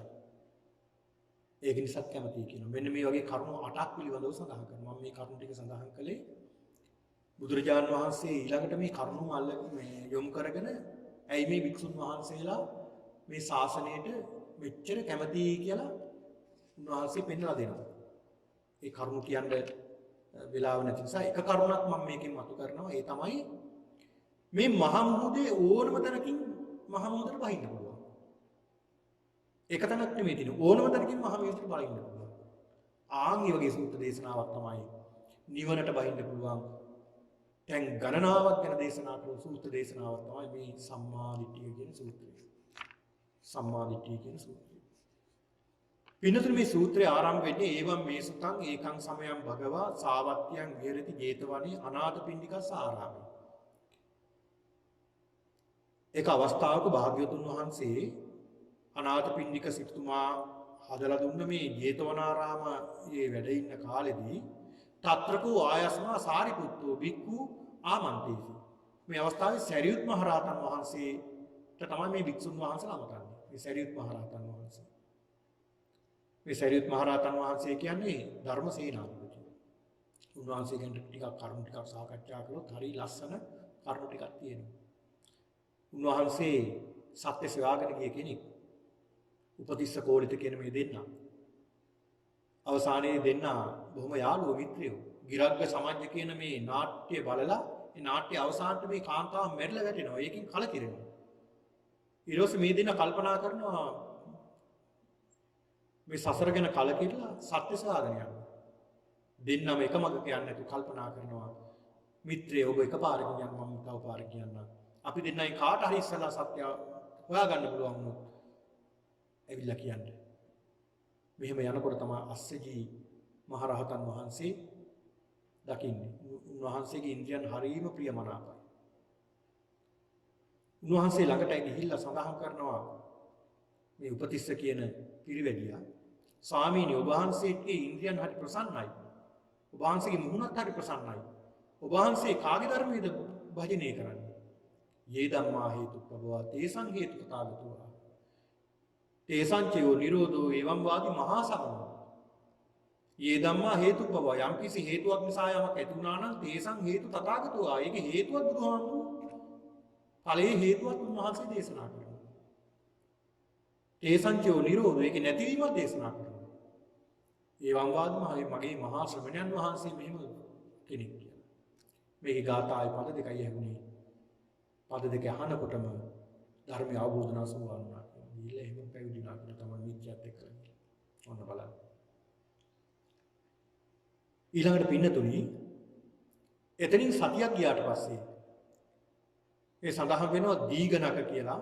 ඔහුගේම ඒ සරියුත් හාමුදුරුවන්ගේම ඥාතිවරයෙක්ට බුදුරජාණන් වහන්සේ ධර්මයේ දේශනා කරන වේදනා පරිග්‍රහ කියන මේ සූත්‍රය. මේ සූත්‍ර දේශනා කරනකොට මේ සරියුත් හාමුදුරුවෝ හිටියේ භාග්‍යවතුන් වහන්සේට පවන් සලමින්. පවන් සලමින් තමයි උන්වහන්සේ හිටියේ. පවන් සලමින් ඉන්න ගමන් තමයි ධර්මය ඇහුවේ. බුදුහාමුදුරුවෝ දේශනා කරන තව කෙනෙකුට දේශනා කරන ධර්මය හොඳ සිහින් ආගෙන. ඒතර මේකෙන් අපිට තේරෙනවා තව දෙයක්. ඒ අහගෙන ඉඳලා එතනින් තමයි රහත් භාවයටපත් උනේ සරියුත් මහරහතන් වහන්සේ. තව කෙනෙකුට දේශනා කරන ධර්මය අහගෙන. ඒතර මේකෙන් පින්නදින් තව කාරණාවක් අපිට තේරෙනවා. ඔබ යම් කිසි මොනවා හරි වැඩක ඉන්නවා ඇති. හැබැයි ධර්මයේ ගැන හොඳ සිහියෙන් අහගෙන ඉන්නවා නම් තව කෙනෙකුට පුළුවන් මේ ධර්මය අවබෝධ කරගන්න. හොඳ අවබෝධයෙන් සිහියෙන් අහගෙන ඉන්නවා නම් මොකක් හරි වැඩක නිරත වෙලා හිටියත් ඒකත් ලොකු ප්‍රයෝජනයක් වෙනවා. ඔන්න බලන්න. උන්වහන්සේ අවසානට ධර්ම වහන්ඩාගාරික බවට පත් වුණා. ධර්ම සේනාධිපති බවට පත් වුණා. ඒ විතරක් නෙමෙයි දක්ෂිණශ්‍රී ශ්‍රාවකයන් වහන්සේ බවට පත් වුණා. සරියුත් මහරහතන් වහන්සේ. මොනතරම් ආශ්චර්යද. මේ ධර්ම සේනාධිපති උන්වහන්සේ. උන්වහන්සේගේ ප්‍රඥාව දෙවියන් බුදුන්ට විතරයි. ඒ තරම් ප්‍රඥාවක්. ඊ කෙනෙක් අහනවා සරියුත් හාමුදුරුවන්ගෙන් ස්වාමීනි මේ වැස්ස වෙලාවේදී මේ මහ පොළොවට වැටෙන වැහි බින්දු කීයක් වැටෙනවද මේ මහ පොළොවට කියලා කියනකොට කියලා ප්‍රශ්නේ අහලා ඉවර වෙනකොට උත්තර දීලා ඉවරයි කියන්නේ. ඒ තරම් දක්ෂයි කියන උත්තර දෙන්න. ඒ තරම් ප්‍රඥාවක් තියෙනවා. පුදුම ප්‍රඥාවක් තිබුණා. සරියුත් හාමුදුරුවෝ. හැබැයි විතර ධර්ම භාණ්ඩාරික වෙලා භික්ෂුන් වහන්සේලා අතර ඉන්නේ හරියට කිසි දෙයක් දන්නේ නැති කෙනෙක් වගේ. මොකුත් දන්නේ නැති කෙනෙක් බොහොම නිහතමානී කෙනෙක් විදිහට තමයි ජීවත් වෙන්නේ. බලන්න. එක පුංචි හාමුදුරු නමක් උන්වහන්සේ සිවුර පොරවනකොට පොඩ්ඩක් අඳනේ පොඩ්ඩක් පල්ලහැට වාටිය වගේ පල්ලහැට බිම ඇදීගෙන ගියා. මේක දැක්ක පොඩි හාමුදුරුවෝ. උන්වහන්සේ කියන ස්වාමීනි සරියුත් හාමුදුරුවනේ ඔබ වහන්සේගේ පොඩි වැරද්දක් තියෙනවා කියලා දෙන්න.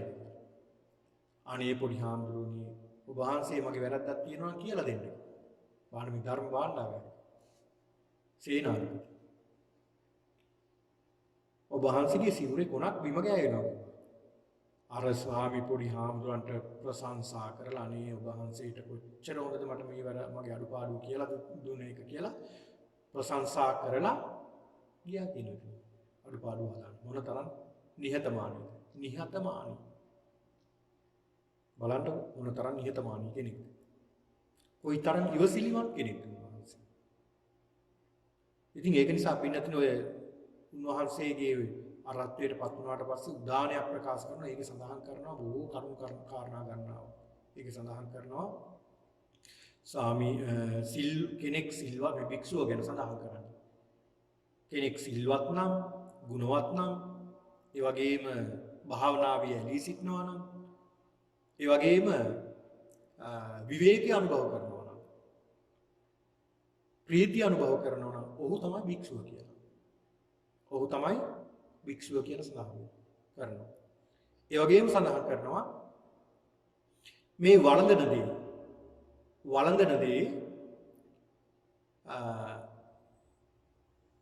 සමහර විට වළඳන දේ වියලි දෙයක් වේවා. ඒ වගේම තෙත දෙයක් වේවා. තමන් මේක වළඳන්නේම ආහාර පිණිසමයි කියලා සංඥාවෙන් වළඳනවා. ඒ වගේම තමයි කුසේ ඉඳ තියාගෙන ජීවත් වෙනවා නේ. කියන ආහාර ගන්නකොට කුසේ තවත් ඉඩ ඉතිරි කරගෙන තමයි ආහාර ගන්න ඕනේ. අන්‍යයා තමයි භික්ෂුව කියලා සඳහන් කරන්නේ. උන්වහන්සේ සඳහන් කරන්නේ උදාන දේශනාවේ. ඒ වගේම සඳහන් කරනවා රමණීයානි අරඤ්ඤානි යත්තන රමති ජනෝ විතරාග අරමෙස්සන්ති නතේ කාම ගවේසන. භික්ෂුව කියලා කියන්නේ වනාන්තරවල හිත ඇලෙන කෙනෙක්ට. දැන් සාමාන්‍ය කෙනෙක් නම් ගිහියෙක්ට සාමාන්‍ය කෙලෙස් පුහුදුන් පුජ්‍යලයකට මේ වනාන්තරය කියන්නේ බය හිතන තරම්. හැබැයි රහතන් වහන්සේලාට ආර්යයන් වහන්සේලාට එහෙම තැනක් නෙමෙයි. උන්වහන්සේලාට බොහෝම උදකලා තැනක්. බොහොම විවේකී තැනක්. ඒකයි සඳහන් කරන්නේ මේ ධම්පද ගාථාවේ. රමණීයානි අරඤ්ඤානි යත්තන රමති ජනෝ විතරාග අරමෙස්සන්ති නතේ කාම ගවේසන. විතරාගී පුද්ගලයින්ට කෙනෙක්ට මේ වනාන්තරයේ තරම් සැපගෙන දෙන දෙයක් තැනක් වෙන තැනක නැහැ. ඒ කියන්නේ භාග්‍යවතුන් වහන්සේ වැඩිපුර වනාන්තරවල වැඩ සිටි භික්ෂුන් වහන්සේලා වනාන්තරවල වැඩ ඉන්නේ විවේකී නිසා. ඔන්න බලන්න. ඒ තරම් වටිනා කෙනෙක් මේ සරියුත් මහ රහතන් වහන්සේ. නිදීනංව පවත්තාරං යම් පස්සේ වජ්‍ය දස්සිනං නිග්ගයවාදීන් මේදාවි තාදි සම්පන්නිතම් වගේ. යම් කිසි කෙනෙක් තමන්ගේ වැරදි අඩුපාඩු පෙන්ලා දෙනවා නම් ඔහුට නිදානයක් පෙන්ලා දෙනවා හා සමානව හිතන්න කියලා සඳහන් කරනවා. ඉතින් ඒක නිසා මෙන්න මේ කියන මේ සරියුත් මහ රහතන් වහන්සේගෙන් තමයි භික්ෂුන් වහන්සේලා විමසන්නේ ස්වාමීනි සම්මාදිට්ඨි ආයුසෝ බුද්ධති කිත්තාවතාත්මකෝ ආයුසෝ අරිය ශාවකෝ සම්මාදිට්ඨි හෝති උජුගතස්සාත දිට්ඨි ධම්මේ අවිච්ඡප්පසාදේන සමන්නාගතෝ ආගතෝ ඉමං ධම්මන්ති. එවත්නි සම්‍යක් දෘෂ්ටිය කියලා කියනවා. සම්මාදිට්ඨිය කියලා කියනවා. එවත්නි කොපමණකින් ආර්ය ශ්‍රාවක තෙමේ සම්මාදිට්ඨිකෙක් වෙනවද? එවත්නි කොපමණකින් මේ ආර්ය ශ්‍රාවකයා සම්මාදිට්ඨික කෙනෙක් බවට පත් වෙනවද? ඔහුගේ දෘෂ්ටිය ඍජු භාවයට පත් වෙනවද? ඒ වගේම ධර්මයේ ගුණ දැන පැහැදීමෙන් යුක්ත නිර්වාණයට පැමිණෙනවාද කියලා. දුරාතීපිකෝ මයං ආයුසෝ ආගච්ඡාමි. අනේ ස්වාමීනි ආයුෂ එවත්නි සරියුත් හාමුදුරන්ගේ මේ සඳහන් කරන්නේ මේ භික්ෂුන් වහන්සේලා. එවත්නි අපි බොහෝ දුර ඉඳලා ඉන්නේ මේක අහගන්න. ඔබ වහන්සේ සමීපයේදී මේ වාසිතයන්ගේ අර්ථය දැනගන්න පුළුවන් නම් අපි දුර ඉඳලා වුණත් අපි එනවා මේක අහගන්න මේ සම්මාදිට්ඨිය පිළිබඳව මේක පිළිබඳව අහගන්න දුර ඉඳලා වුණත් අපි එනවා. ඒක නිසා එවත්නි එසේනම් අපිට දේශනා කරන්නට කියලා සඳහන් කරනවා. සරියුත් හාමුදුරුවෝ සඳහන් කරනවා එවත්නි එසේනම් අසන්න මනවින් සිතේ තියාගන්න මේ දේ කියලා දෙන්නම් කියලා. ඔන්න උන්වහන්සේ දේශනා කරනවා ඊයත් පළවෙනි කාරණාව. ඔන්න එක තැනක් දැන් මේ සම්මාදිට්ඨිය ඇති වෙන මේ අර මම සඳහන් කළේ මහ මුහුදට නැත්තම් බහින එක වෙරළක් එක මංකඩක් මේක. එහෙම නැත්තම් කිව්වොත් නිවනට බහින එක තැනක් නේ. යතෝචකෝ ආවසෝ අරිය ශාවකෝ අකුසලංච පජානාති. අකුසල මූලංච පජානාති. කුසලංච පජානාති. කුසල මූලංච පජානාති. එත්තාවතාපිකෝ ආවුසෝ අරිය ශාවකෝ සම්මා දිට්ඨිය හෝති. උජුගතස්ස දිට්ඨි.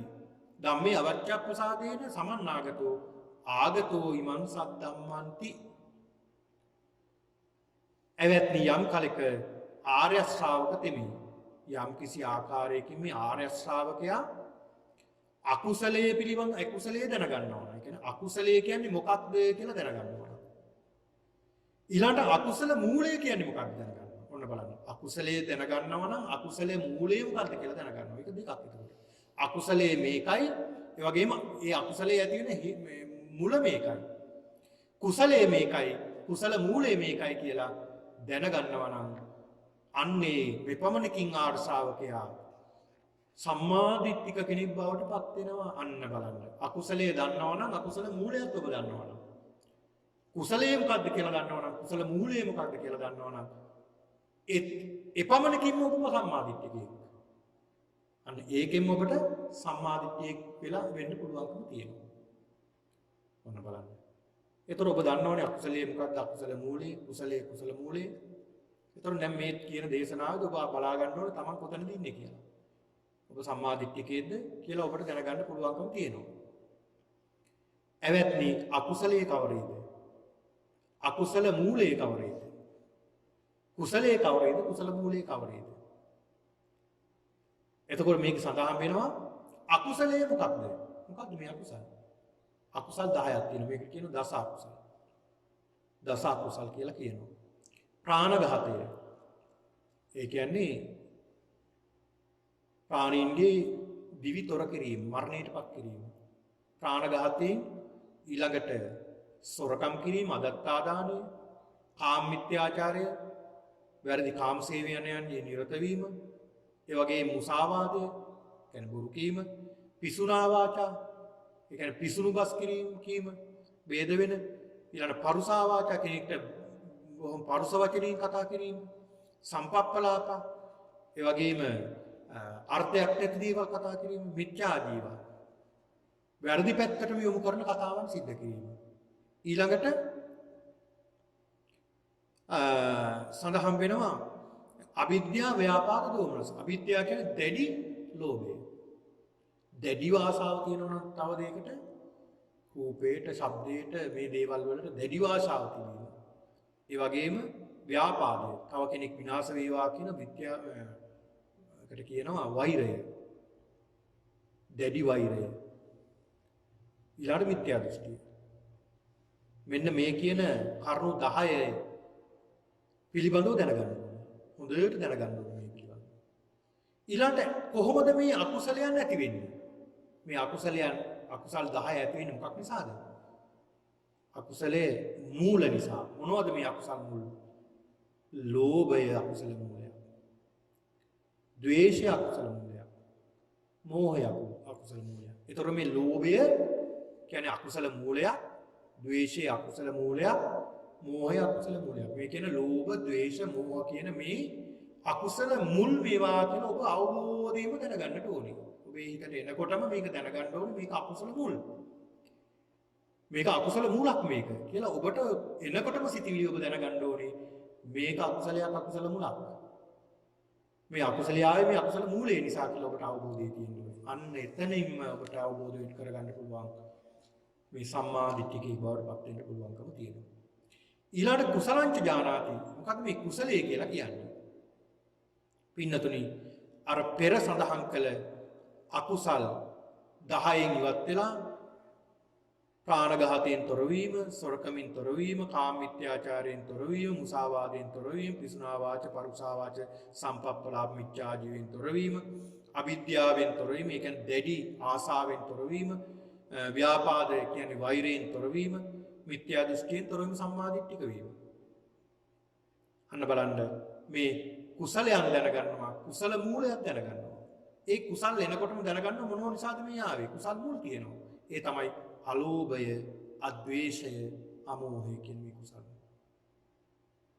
අන්න මේ කියන අකුසලයක්, අකුසල මූලයක්, කුසලයක්, කුසල මූලයක් දැනගත්තාම අන්න ඒ තැනත්තා පින්නතුනි එපමණකින්ම සම්මාදිට්ඨික කෙනෙක් බවට පත් වෙනවා. ඔන්න එක තැනක්. ඔන්න එක තැනක් මේ නිවනට බහින්න සම්මාදිට්ඨියෙක් බවට පත් වෙන්න එක තැනක් මේ සරියුත් මහ රහතන් වහන්සේ සඳහන් කරනවා. වික්ෂුන් වහන්සේලා සඳහන් කරනවා අනේ ස්වාමීනි ඇවැත්නි හරිම ලස්සනයි. හරිම ශෝක. හරිම පැහැදිලි. ස්වාමීනි මේ අකුසලයක් අකුසල මූලයක් කුසලයක් කුසල මූලයක් යහපත් විදියට අවබෝධ කරගත්තාම මේක දැනගත්තාම එතනින්ම සම්මාදිට්ඨිකයෙක් බවට පත් වෙන්න පුළුවන්. හරිම යහපත්. ස්වාමීනි තව ප්‍රශ්නයක් අහනවා මේ වික්ෂුන් වහන්සේලා ස්වාමීනි ඒ ක්‍රමයේ ඇරෙන්න තවත් ක්‍රමයක් තියෙනවද? මේ සම්මාදිට්ඨික බවට පත් වෙන්නේ. ඒ ක්‍රමයේ විතරක් තියෙන්නේ. තවත් ක්‍රමයක් තියෙනවා. මේ සරියුත් හාමුදුරුවෝ සඳහන් කරනවා එවැත්නි තවත් ක්‍රමයක් තියෙනවා. තව ක්‍රමයක් තියෙනවා. ඒ තමයි ආහාරංච දානාති. ආහාර සමුදයංච දානාති. ආහාරංච පජානාති. ආහාර සමුදයංච පජානාති. ආහාර නිරෝධංච පජානාති. ආහාර නිරෝධ ගාමිනී පටිපදංච පජානාති. අන්න බලන්න එතයිනුත් පුළුවන් සම්මාදිට්ඨිකෙත් බවට පත් වෙන්න. මේ ආහාර ගැන මොනවද මේ? ආහාරංච පජානාති. ආහාරය ගැන දැනගන්නවා. ආහාරය කියන්නේ මොකක්ද කියලා දැනගන්නවා. හොඳට අවබෝධ කරගන්න ආහාර කියන්නේ මොකක්ද? ඊළඟට ආහාර සමුදයංච. ආහාර ඇති වෙන්නේ කොහොමද? ඒකට හේතුව මොකක්ද මේ ආහාර ගන්න? ඒකත් හොඳට දැනගන්න. ආහාර නිරෝධංච පජානාති. ආහාරය නැති කරන්නේ කොහොමද? නැති වෙන්නේ කොහොමද? ආහාර ගැනීම නැති කරන්නේ කොහොමද? ඊළාට ඒ නැති කරන මාර්ගය කුමක්ද කියලා දැනගන්නවා. අන්න එතින්නුත් මේ සම්මාදිට්ඨිය බවට පත් වෙන්න පුළුවන්. එතකොට මේකේ සඳහන් වෙනවා ආහාර වර්ග හතරක් තියෙනවා. ඒ ආහාර වර්ග හතරෙන් එක ආහාර වර්ගයක් පිළිබඳව විතරයි අද සාකච්ඡා කරන්න පුළුවන්කම තියෙන්නේ. ඒ තමයි ආහාර වර්ග හතරක් පිළිතුරු තියෙනවා. ඒ තමයි එකක් තමයි කබලිකාර ආහාර, අනික පස් ආහාර, තුන්වෙනි එක මනෝ සංචේතන ආහාර, හතරවෙනි එක විඥාන ආහාර. මේ කබලිකාර ආහාර. කබලිකාර ආහාර කියලා කියන්නේ අපි අපේ ශරීරයේ පවත්වා ගැනීමට ගන්න කුඩා කැබලි බවට පත් කරලා දත් වලින් හපලා ගන්න ආහාර වලට කියනවා කබලිකාර ආහාර.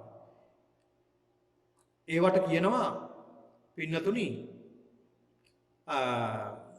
ඕලාරිකම් වා සුකුමම් වා. චත්තාරෝමේ භික්කවේ ආහාර භූතානම් වා සත්තානං තිතිය. සම්භවේසීනම් වා අනුග්ගාය. කතමේ චත්තාරෝ. කබලිකාරෝ ආහාරෝ. ඕලාරිකම් වා සුකුමම් වා. ඕලාරිකයි එහෙම නැත්නම් සියුම්. රළු හෝ වේවා සියුම් හෝ වේවා අපේ ශරීරයෙන් ගන්න ආහාර. ඒක නිසා තමයි අපේ ශරීරය පවතින්නේ. මේ ගන්න ආහාර නිසා. එතකොට මේ ආහාර ගන්නකොට අපි බොහොම අවබෝධයෙන්මයි මේ ආහාර ගන්නට ඕනේ කියලා බුදුරජාණන් වහන්සේ පෙන්වලා දීලා තියෙනවා. හොඳයි පින්නතුනි.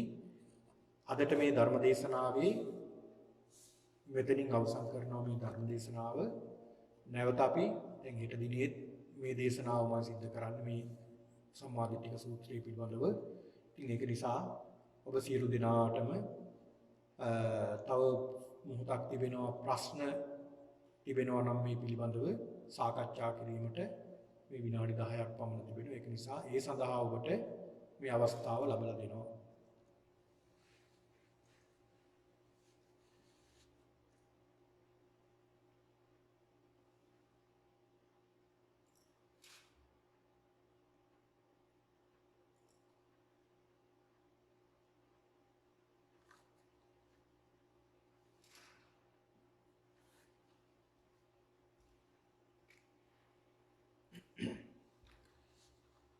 ප්‍රශ්න තියෙනවා නම් ඔබට සාකච්ඡා කරන්න අවස්ථාව තියෙනවා.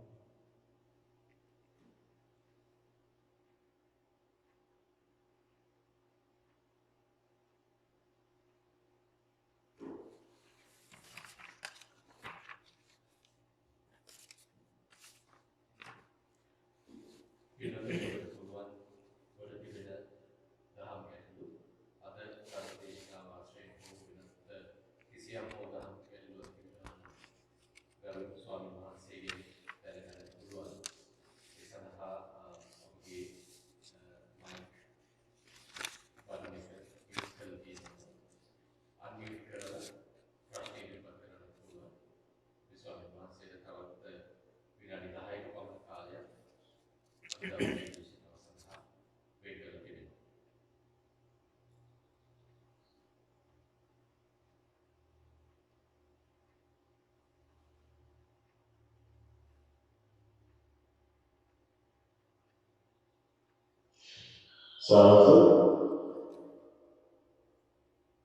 Oke, oke Anda.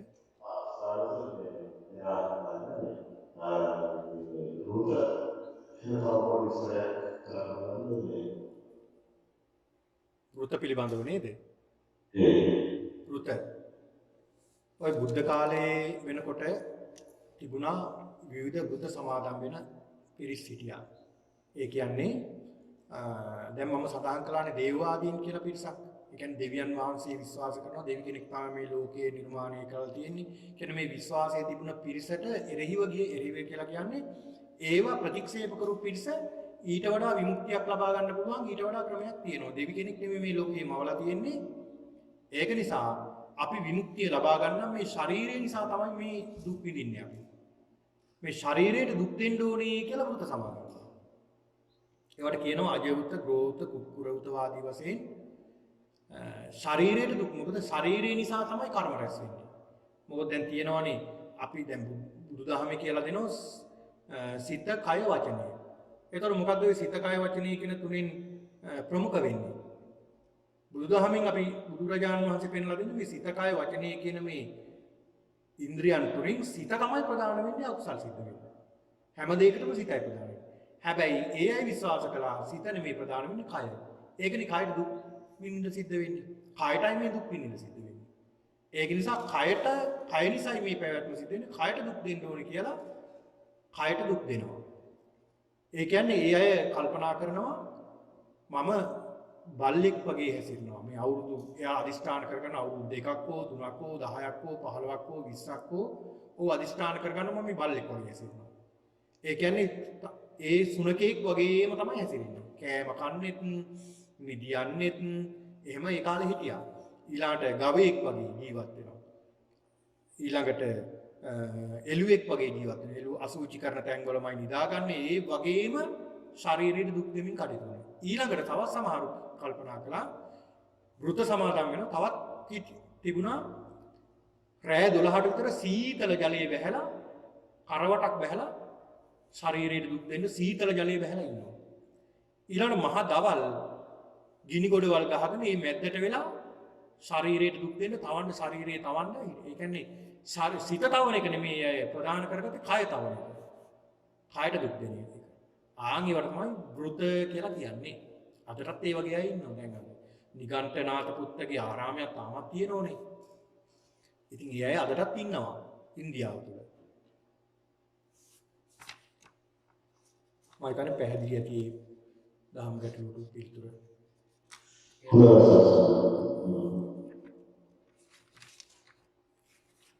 තවත් දහම් ගැටලු තියෙනවා නම් ඔබට පුළුවන් සාකච්ඡා කරන්න.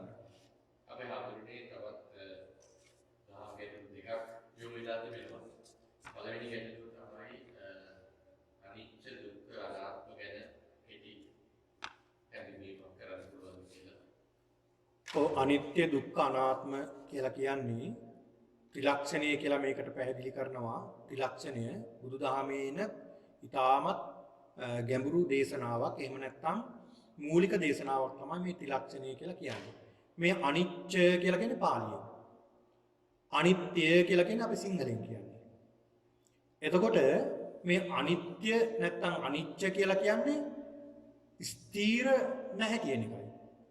ඒ කියන්නේ අස්ථීරයි කියන එක. එහෙම නැත්නම් වෙනස් වෙනවා කියන එක. අනිත්‍යයි වෙනස් වීම.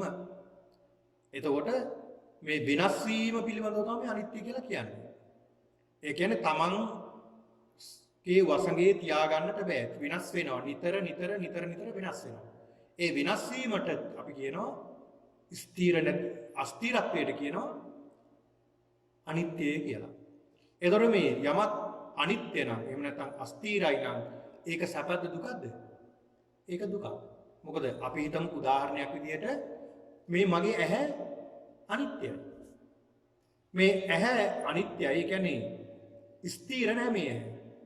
මේක ටික කාලයක් යනකොට ඇහැ නරක් වෙනවා, පේන්නේ නැතු වෙනවා, සුදේනවා, කන්නඩි දාන්න වෙනවා. තව ටිකක් කන්නඩි දාගන්නත් බැරි වුණාම අන්තිමේට කන්නඩි දාලවත් පේන්නේ නැතු වෙනවා, කාච දාන්න වෙනවා, පේන්නේම නැතු වෙනවා. ඒතර මේක ස්ථීරත්වයක් නැති නිසා තමයි මේක අස්ථීර වුනේ. ඒතර අස්ථීර නිසා තමයි මේක දුකක් ඇති වෙන්නේ. වෙනස් වීම තුල දුක තියෙනවා. එතකොට අනාත්ම කියලා කියන්නේ මේක ආත්මයෙන් තොරයි. එහෙම නැත්නම් මේක තමාගේ වසඟේ තියාගන්න බෑ. ඒ කියන්නේ මේ මගේ ඇහැ වෙනස් නොවේවා, වෙනස් නොවි පවතිවා කියලා කිව්වට වෙනස් වෙනවනේ. ආන්ගේ ලක්ෂණය තමයි කියන්නේ අනාත්ම කියලා. මේක ලෝකයේ ඇති වුණේ කවද්ද? එදා ඉඳන් පවතින කාරණාවක් මේක. සත්‍ය සෑම සත්‍යයකම පුදු කාරණාවක්. ඒක නිසා මේක ස්වභාවික ලක්ෂණයක්. ලෝකේ පවතින. ඒක මතු කරලා තමයි බුදු කෙනෙක් ධර්මයේ දේශනා කරන්නේ. පැහැදිලිද? පැහැදිලි හම්බුනේ. ඒකම තවත් ප්‍රශ්නයක් යොමුලා තිබෙනවා. ගිහියන්ට සෝවාන් වෙන්න පුළුවන්ද? ඒක සෝවාන් වෙනවා නම් ඒකට බාධා වගේ තියෙනවද? ඔව් විනාඩි දෙකක් තුනක් තමයි තියෙන්නේ මේ ප්‍රශ්නට උත්තර දෙන්න. ඉතා කෙටියෙන් මම උත්තර දෙන්නම්. සෝවාන් වෙන කෙනා ගිහි අයට සෝවාන් වෙන්න බෑ කියලා කොහෙද තියෙන්නේ? එහෙම කොහෙවත් නැහැ. ගිහි අයට සෝවාන් වෙලා හොඳ පෞල් ජීවිත ගත කරන්නත් පුළුවන්. ඉතා සාර්ථකව. ඕන තරම් උදාහරණයක් කියන්නම්. ඔය බලන්නකෝ මේ බුද්ධ ශාසනයේ හිටපු ශ්‍රාවක ශ්‍රාවිකාන්ගේ චරිත වෙන එකක් ඕනේ නැහැ. විසාකාවේ චරිතය ගන්න. සෝවාන් වෙච්ච කෙනෙක්. ඊළඟට අනිත් අය බලන්න කොයි තරම් මේ ඒ අය සෝවාන් වෙලා තියෙනවා. හොඳ ගිහි ජීවිතයක් සාර්ථක ගිහි ජීවිතයක් ගත කරලා තියෙනවා. ඒවට බාධාවක් නෙමෙයි. සකදාගාමී වෙන්නත් පුළුවන්. අනාගාමී වෙන්නත් පුළුවන් ඒ අයට. හැබැයි රහත් වෙන්න තමයි රහත් වෙන්නත් පුළුවන්. රහත් වුණොත් ඒ කෙනාට ගිහි ජීවිතේ දවස් 7කට වැඩි ඉන්න බෑ. එහෙම නැත්නම් එක්කෝ පැවිදි වෙන්න ඕනේ, එහෙම නැත්නම් පිරිනිවන් පාන්න ඕනේ. හේතුව මොකක්ද? ගිහි කෙනෙක්ට රහත් වී ගිහි ජීවිතයේ ගිහි ගෙදර ඉන්න බෑ. එක්කෝ එයා පිරිනිවන් පාන්න ඕනේ, එහෙම නැත්නම් පැවිදි භාවයටපත් වෙන්න ඕනේ. හේතුව තමයි ගිහි ගෙදරකට අවශ්‍ය රාගය, ආසාව, බැඳීම, මේ ක්ලේශ හුකි නෑ සියල්ල නැති කරලා. ඒතර ගිහි ජීවිතයක ගිහි ගෙදරක මොනවා වුණත් තියෙනවනේ ලෝභ ද්වේෂ මොහ. ඒතර ගැටීමක් නේ ඔය දෙක අතර. ගැටීම තුල ඉන්න බෑ. එක්කෝ පිරිනිවන් පාන්න ඕනේ, එක්කෝ පැවිදි වෙන්න ඕනේ. ඒක නිසා තමයි ගිහිගේ අතහැරලා පැවිදි භාවයටපත් වෙන්නේ. ඒ නිසා ගිහියන්ට කිසිදු බාධාවක් නැහැ මේ මාර්ගඵල අවබෝධ කර ගැනීම. පැහැදිලිද? හොඳයි එහෙනම් දැන් පින්නතුනි හෙට සිල් වැඩසටහන සිදු කරනවා. මේ සිල් වැඩසටහනේදී මේ ධර්ම දේශනාව ඉතුරු ටික අපි සිද්ධ කරනවා. මේ සම්මාදිට්ඨි සූත්‍රයේද ඔබට පුළුවන් නම් සම්බන්ධ වෙන්න. ඒක ඉතාමත් වටිනා මේ ධර්ම දේශනා මාලාවට. මොකද මේ සම්මාදිට්ඨික සූත්‍රය බොහෝ දෙනෙක්ට තියෙන ප්‍රශ්නයක් තමයි මේ සාකච්ඡා කරන්නේ. ඒක නිසා ඉතාමත් වටිනා සූත්‍ර දේශනාවක් නිසා කරුණු ගණනාවක් වලින් අපි දේශනා කරනවා මේ සම්මාදිට්ඨික සූත්‍රය පිළිබඳව. ඒක නිසා හොඳයි පින්නතුනි මේ උතුම් වූ ධර්ම දානමය පින්කම සිදු කර ගැනීමෙන් සිද්ධ කරගත්තා වූ සියලු කුසල ශක්තියේ බලයෙන් මේ පින්නතුන් නමින් ජන්මාන්තරගත වන්ට දුන සියලු ඥාතින් උදෙසා මේ පින් අනුමෝදන් වෙත්වා. සියලු ඥාතීන් දුකින් අත මිදී උතුම් නිවනින් සැනසීමට මේ උතුම් පින්කම හේතු වාසනා වේවා සාදු කියලා ප්‍රාර්ථනා කරගන්න. දෙවියන්ට මේ පින් අනුමෝදන් වෙත්වා. දෙවියොත් පතන බෝධියකින් උතුම් අජරාමර සංඛ්‍යාත නිවනින් සැනසෙත්වා කියලා සාදු කියලා ප්‍රාර්ථනා කරන්න. ඒ වගේම මේ උතුම් ධර්මානුශාසනාව ශ්‍රවණය කරමින් මේ සිද්ධ කරගත්තා වූ අප්‍රමාණ කුසල සම්භාරයේ ශක්තියෙන් මේ සියලු දිනාට චතුරාර්ය සත්‍ය අවබෝධයේ පිණිස මේ උතුම් පින්කම කුසල කර්මයකසේ හේතු වාසනා වේවා සාදු සාදු සාදු. ආකාසට්ටා ච බුම්මට්ටා දේවා නාග මහිද්దికා පුඤ්ඤන්තං අනුමෝදිත්වා චිරං රක්ඛන්තු ශාසනං. ආකාසට්ටා ච බුම්මට්ටා දේවා නාග මහිද්దికා පුඤ්ඤන්තං අනුමෝදිත්වා චිරං රක්ඛන්තු දේශනං. ආකාසට්ටා ච බුම්මට්ටා දේවා නාග මහිද්దికා පුඤ්ඤන්තං අනුමෝදිත්වා චිරං රක්ඛන්තු මම් පරන්ති. වන්දනා කරගන්න ඕන.